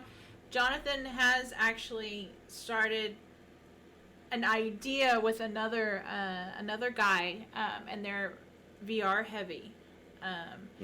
So that is something that I do hope that they pursue in the future. But I mean, what do you think? Like VR, it was really big for a bit. I even have. Oh, you can't see it. Zuck for ruining that. Oh my gosh. Okay. Yeah, I was. I don't want to mention the word. The M word. Because he might charge us for it. But why? What is the logic in what he did? What was it, last year's E3, where they said they were going to start putting ads in the Quest? Like, what? What is the logic in that? Money. That's the logic. I'd see. That's why I will stick with indies forever. But it is very weird to me how like VR was so big. I mean, I have a PSVR sitting right here, and it just went. It's gone. Yep. Well, that's what happens when somebody buys a whole platform and then destroys it. Yes, you're right. Obviously, he didn't buy all of VR. Obviously, no, PlayStation still has VR. But I mean, the Quest is such a big part of the market. It's like Quest, PSVR, and was it Samsung or something like that? I think it's like HTC. Something. Yeah. And the HTC Vive, and then you've also got Valve's headset, haven't you? Oh, does Valve? I remember what it's called now. Valve has one. I feel bad if I didn't realize that. Yeah, that's I know they put out Alex, to say it went down like a lead balloon. Clearly, worked because they had Half-Life Alyx on it, and they I was haven't gonna released say- anything else for it. I remember It's still not Half-Life dead. Alyx, but Okay. I think I mean, they were hoping that was going to be the one that would bring people into, but I think there are lots of issues. I think the controllers are an issue. I think just in general, people getting headaches. see, because that's of yeah. yeah. Me getting and- issues. Yeah, I'm one of them. 10 minutes. me too. Couldn't. Yep. Yeah. I did. I spent 20 minutes in Super Lucky's Tale VR and I almost threw up, and that's a third-person game. Well, Yeah, that was a long time ago with a very bad machine, though. That wasn't designed for that game. That's the problem. I think it has to do with the accessibility, not only in terms of the controller, but also in terms of price, because it's just not affordable. It's just not. it is not. I will agree with that. I never play my PSVR. It's sitting here. But I have had experience in. I'm in Belfast for our viewers and listeners who don't know, and Game of Thrones, which was the best thing ever until season 8. Thank you very much. Is filmed here, or was filmed here. So they have like this mega museum dedicated to Game of Thrones, which I was like, I got free tickets and I went, and there's a VR experience where you end up falling off of the wall, which was terrifying. No. But I wanted to vomit so bad. I couldn't handle it, and that was only 10 minutes. And then I came home, but I got the PSVR thinking, oh, maybe that was just their setup, or whatever. And I played Astro Boy. Oh gosh. Oh, yeah. I couldn't do it. And I just think, I know that I get sick, and I know that Pete gets sick, so I wonder, and I know Aaron from Game Grumps gets sick, so I think that might actually be more pervasive than people talk about, possibly. Yeah. Yeah. And it might be, Yeah, because Also- I don't have motion sickness. Right, So yeah. but I get simulation sick, and Ooh, I found this out because of VR. Yes! Yeah. Hard one finding that out playing 3DS. Oh, yeah, I couldn't play 3DS in 3D mode either. That's right, Pete. I always forget Yeah, that. that was a problem. You play Mario 3D Land, where a game that requires 3D on, and you cannot even play it. Nope, It was I horrible. couldn't do it either. That's why I never bothered buying one, because I played it on my one of my friends, and I was like, nah, I'm good. Yeah, I literally just turned the 3D off and just play the games as is, because after a certain time they just stopped developing the 3D. I was gonna option on say, it anyway. They made the 2D version. We've got a chat if you want to read it, Pete. It says, I have a great face tracking that lets me look in any direction in Flight Simulator, and I can even see my keyboard and all my controls. Oh my gosh. Cost me $10 instead of a VR and an ungraded graphics card. What do I need VR for? That's a good question. It sounds like you don't really need VR. I've always wanted to get but I into guess Flight that was more of a Simulator. hypothetical, like, why do I need it? Yeah. Upgraded. There we go. Upgraded graphics card. Lucky and Oh yeah, Amazing. ungraded graphics card. Yeah. I don't think we've had our breakthrough game though yet for VR. Right. Like the one that we can say it's like, remember when we went from 2D to 3D? How a lot of them were platformers, like terrible? side-scrolling platformers, but in 3D a little bit. And then it kind of Gex? you have Mario finally that breaks that, right? Like, Yeah, I was going to say you've got the very two different extremes on that one. You've got Mario 64, which admittedly the game has aged quite horribly, but we have to look at it at the lens. We have to look at it from the lens of the time in which it was created, of course. And then you have Sonic Adventure, which is not good at any point And in time. Sub-Zero, Mortal Kombat Sub-Zero, which is the first 3D Look, we don't talk about mythology Sub-Zero. That is something that even Midway wanted to forget. It was awful. It was awful. But I think 3D, like I remember when I was going from 2D games to 3D games, like the big thing was Quake as well. Oh yes. Right? You have your breakthrough games that just like it's like a lightning rod, everybody goes to it, right? Yes. And it was crazy how we just kind of forgot about certain style of games. They just died.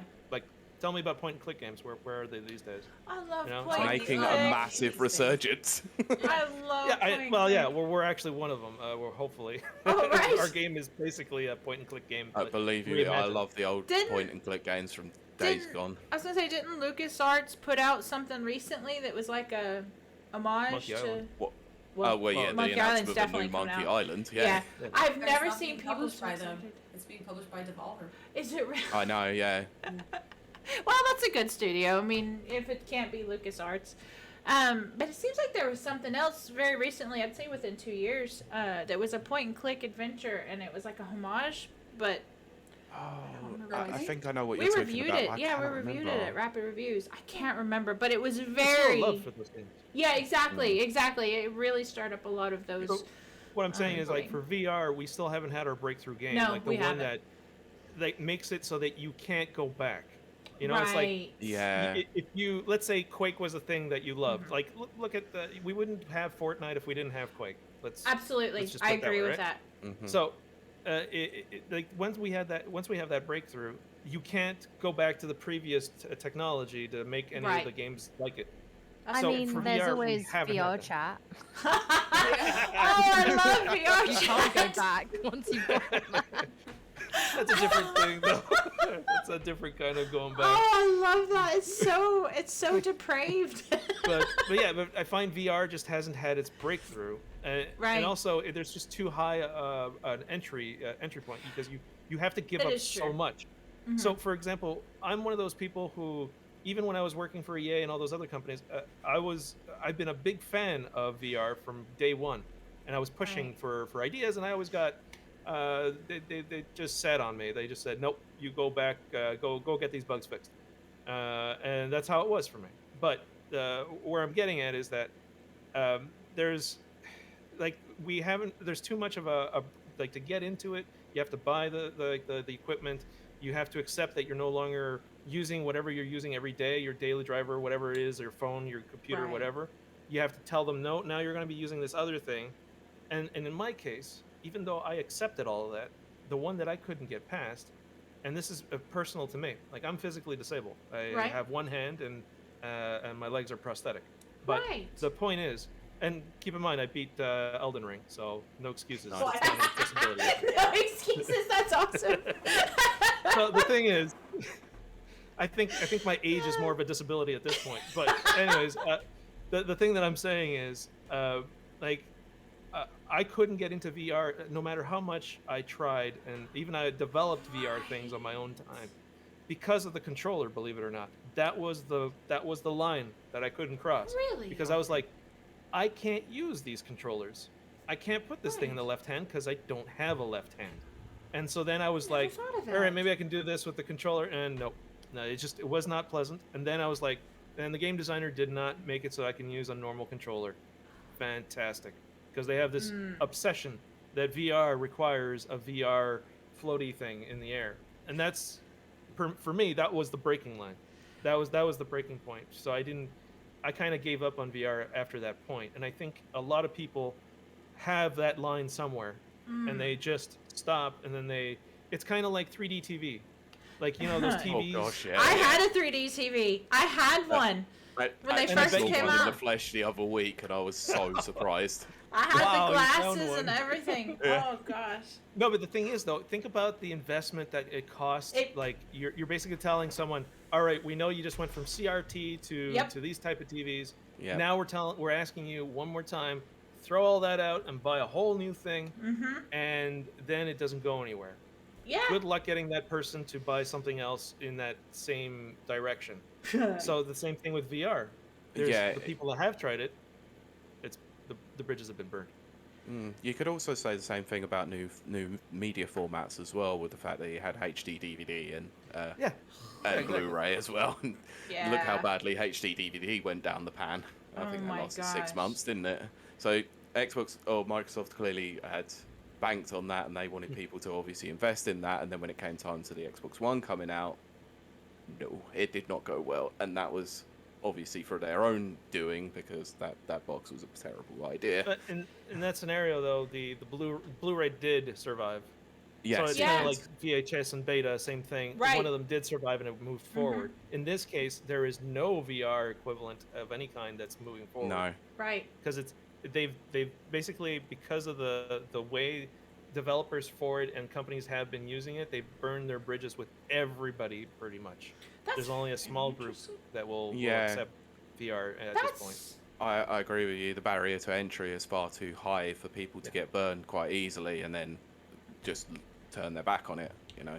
But So it's also one of the reasons why I haven't picked up VR is that entry price point as well as the motion sickness is two massive reasons not to get into VR for me. You know, I'm not willing to spend like £400 on a VR machine that I can play for 10 minutes a day. I even got the cheap one. I got the Samsung Gear, which was only $100, just to see if I would like it. And all the educational programs were great. They were really wonderful. Oh, that's But cool. then my phone suddenly became too old. I was at the end of that generation, and they went, oh, well, your phone's too old. You're going to have to get a new phone if you want to do any of the future content. Actually, and I couldn't. mine straight up uninstalled it. Oh my Samsung gosh! just- yeah, it said uninstall. Please uninstall it. We no longer support Gear. Oh, Straight up, it said it on my phone. Oh my gosh! And that's going to be a huge barrier of entry is the expected and life I cycle. didn't buy of another it. one just because of that. I didn't bother anymore. There was no point. No, That I is have to shocking. agree with that. But speaking of accessibility, our accessibility expert has just joined the chat. Hello, Brent. Brent, if you catch this before we wrap up, we've got about 15 minutes and then we're going to wrap up. Brent, what do you think of VR? Because you have a limited vision. Visual impairment. Thank you, visual impairment. I never thought of that, really. In my mind, and this is very wrong, I see that now, but in my mind, VR was supposed to open doors in the accessibility realm, but I guess they really failed at that. Like the early days of television. Imagine the potential for education. The potential! Yes! Everybody gets educated. Yeah! I was hoping Brent would weigh in, but he's not. Yeah, I think he's He might weigh in there, maybe. We've got to wait for the chat to catch up anyway, so... Oh, yeah. I forgot where So you brought up a really interesting point, Louis, about obviously the barrier to entry with VR, especially with that controller. What do you feel like they could do to sort of change that from an accessibility point? I think game developers for VR need to accept that you have to piecemeal it, like bring people little by little. Don't ask everybody, like, to change completely everything. And one of the easiest things to stop doing is don't change the controllers. Let people use, like, let's say you like, even like today, you give me, like, I was playing Destiny in comp. I was playing competitive. Oh, right. I was getting my Not Forgotten and all that stuff. So it's tough. And with a person with only one hand, it's extra Oh tough. my but gosh! I found a way around. Yeah. Right. But where I'm going with this, and I just lost it. Sorry, I like to talk about Destiny. Let's just talk about Destiny. All the stress and sweat. You know, I had to go through all the sweaty, what they call the sweaties. Oh, Don't definitely. worry, that happens all the time when it comes to Destiny with Kylie. You start talking about Destiny and she'll just go on a tangent. So. Oh, sorry. So here's where I was going. I'm so sorry. So here's where I was going with this. Muscle memory. Oh, yes. Okay. So excellent. At the time when I was playing comp, anything that would affect my performance in competitive was scrutinized. So if I said, all right, I'm going to get a new controller, no. It's going to take forever to get used to the exact dead space and everything on the controller. Oh, yes, I can tell you that from experience as a fighting game player with trying to learn an arcade stick. He's into all that fighting game crap. So think about it this way. Thanks for that crap. But consider this, like, you have years and years and years of practice playing games with controllers that you're now it doesn't matter if there's a better controller out there, you're not going to use it simply because you have the muscle memory built in to play the game the way you want. That's why stick to the same. Yes. Yeah. Absolutely. So VR for me is already there's a big mistake already at VR because you're saying, there's no mouse and keyboard, there's no controllers. Right. It's a whole new thing. It floats in the air. Your arms are going to get tired. Don't worry. They do, You'll get used to it. Too much. Start small. Just start with the glasses and the fact that you have to, get that latency down. If not, people barf. And that's the key, right? You got to get that latency down. So get a controller in their hands that they know, and it's going to improve things quite a bit. But unfortunately, I think I'm not a VR game developer, so But I wish game developers that are making VR games would accept that it's not just people like me with disabilities that are saying you shouldn't be changing the controls. Get controls that people are used to, and they're going to be way more comfortable in your game. If you make them uncomfortable already with the glasses, Right. now you're going to give them something in their hands that they're not used to using. It's too much. You gotta do it little by little. Jonathan, that is some good advice for you. I hope you're catching this. Yeah. Brent and does come in and says, gonna I say- can't use VR, it's not designed for me. Yeah. See see, one thing that Rapper Reviews is a very strong believer in, which is gaming is for everybody. That's our kind of, modus operandi. And to hear that something like VR is kind of cut off, from other people, I don't like that. I don't like that at all. Yeah, I am not a fan of it either. No. But, okay, we've got about 10 more minutes. Pete, do you want to wrap up the show and then do about 5 minutes just kind of hanging out, Yeah. chilling and chat? Yeah, for sure. Okay. For sure, yeah. So, just wanted to obviously say a big thanks to our guests. So, It's been I'm wonderful. going to start. I will start with Michelle. So, do you want to plug any social media, anything that you do? Your books, anything? You can find me mostly on Twitter at Mrs. Dunason, or just Twitter my name. I think I'm the only person who has it. And you can find all of my books at all online retailers if you like fantasy, if you like nonfiction. Got something for everybody.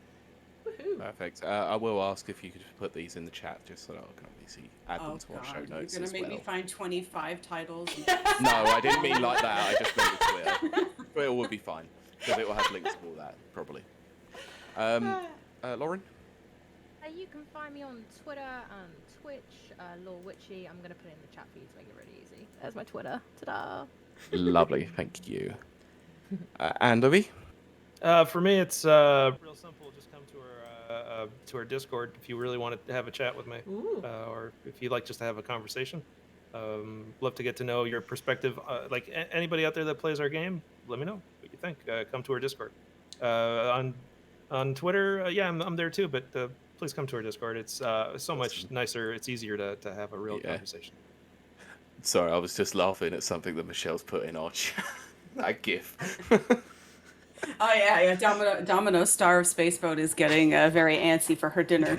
She's giving me the eyeballs, so I'm gonna have to get going. Yeah, of course. Yep. Yeah, thank you very much for coming on. Obviously, we'll put all the links into the show notes, and please, obviously, check out Spaceboat because it looks absolutely incredible. We want to Absolutely. obviously thank you very much for sparing a couple of hours of your time this evening to come and talk to us about all things gaming and game development. So, been- thank you very much. Quite Thanks for having me. entertaining. Very, very eye-opening. Quite entertaining. Chat has loved Yes. it, which I And always now love every that. Now, every time I hear about someone talking about Canadian grants, I will correct them on this one because I've learned something new. So thank It's you. true. But Pete, why don't you tell us where they can find you? As we You wrap can this find me on Twitter at PeteBeckett1, which is spelled BECKETT, and the number 1. You can also hear me on another podcast, shock horror, I know, where we cover the Marvel Cinematic Universe. It's called The Never Watchers, so you can also follow that on Twitter. Kylie, what about yourself? Well, technically, I'm only found right now on Twitter at Kiley Tegreet, KILEYTEHGREET. But there will be more in the future. I just have to get Monday over with. Monday is my UK driving test. luck. Oh, Good luck. I'm so scared. I love how I could hear Lauren cringing as she said that. I could hear it. Good luck. It's so different from the US. It is so different. I assume the US is probably very close to the Canadian driving test, which is you just drive and then you pass. It's not like that here. No, it's not like that here. Definitely not like that here. I'm sure Lauren could probably tell you a bit more about that than I can. Questions about Yes, I sheets have. and stuff, and it's so Oh. yeah. Yeah, roundabout. The old hazard perception was always the funnest one. I passed that, thank goodness. I'm having trouble with the reverse bay parking, which is not something you do in America. But Isn't that what Anyway. you call parallel parking? no.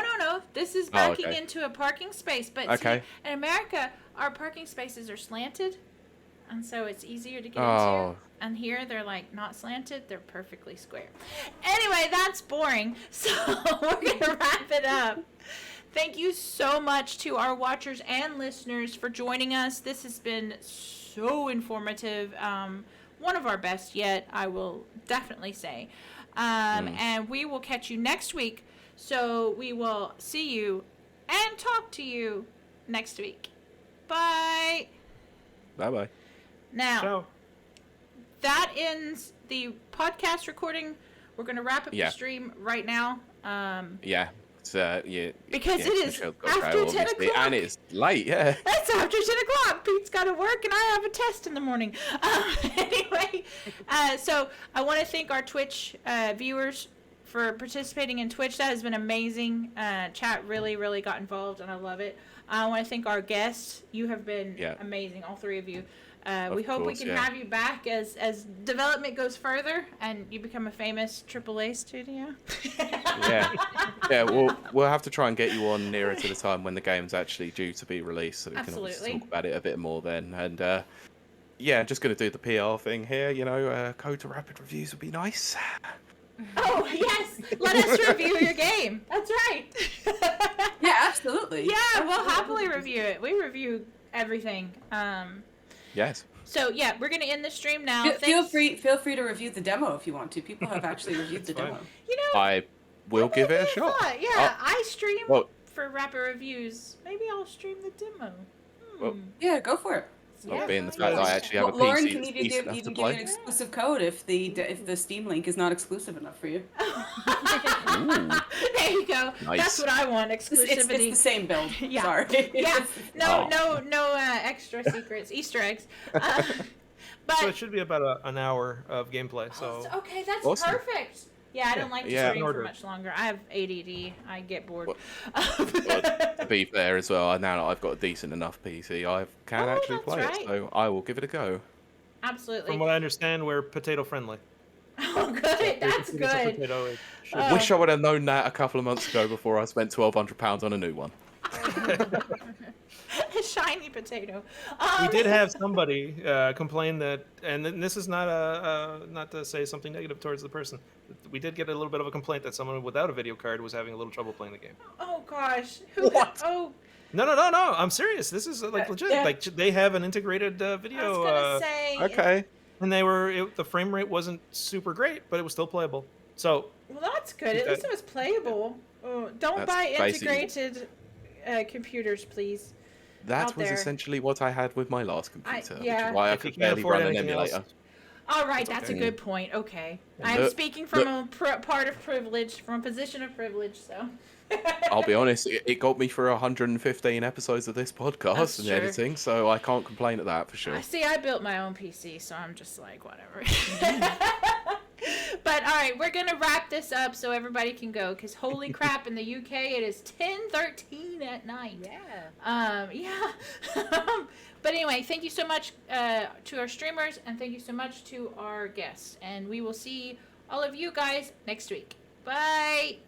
Bye. Bye bye. Ciao.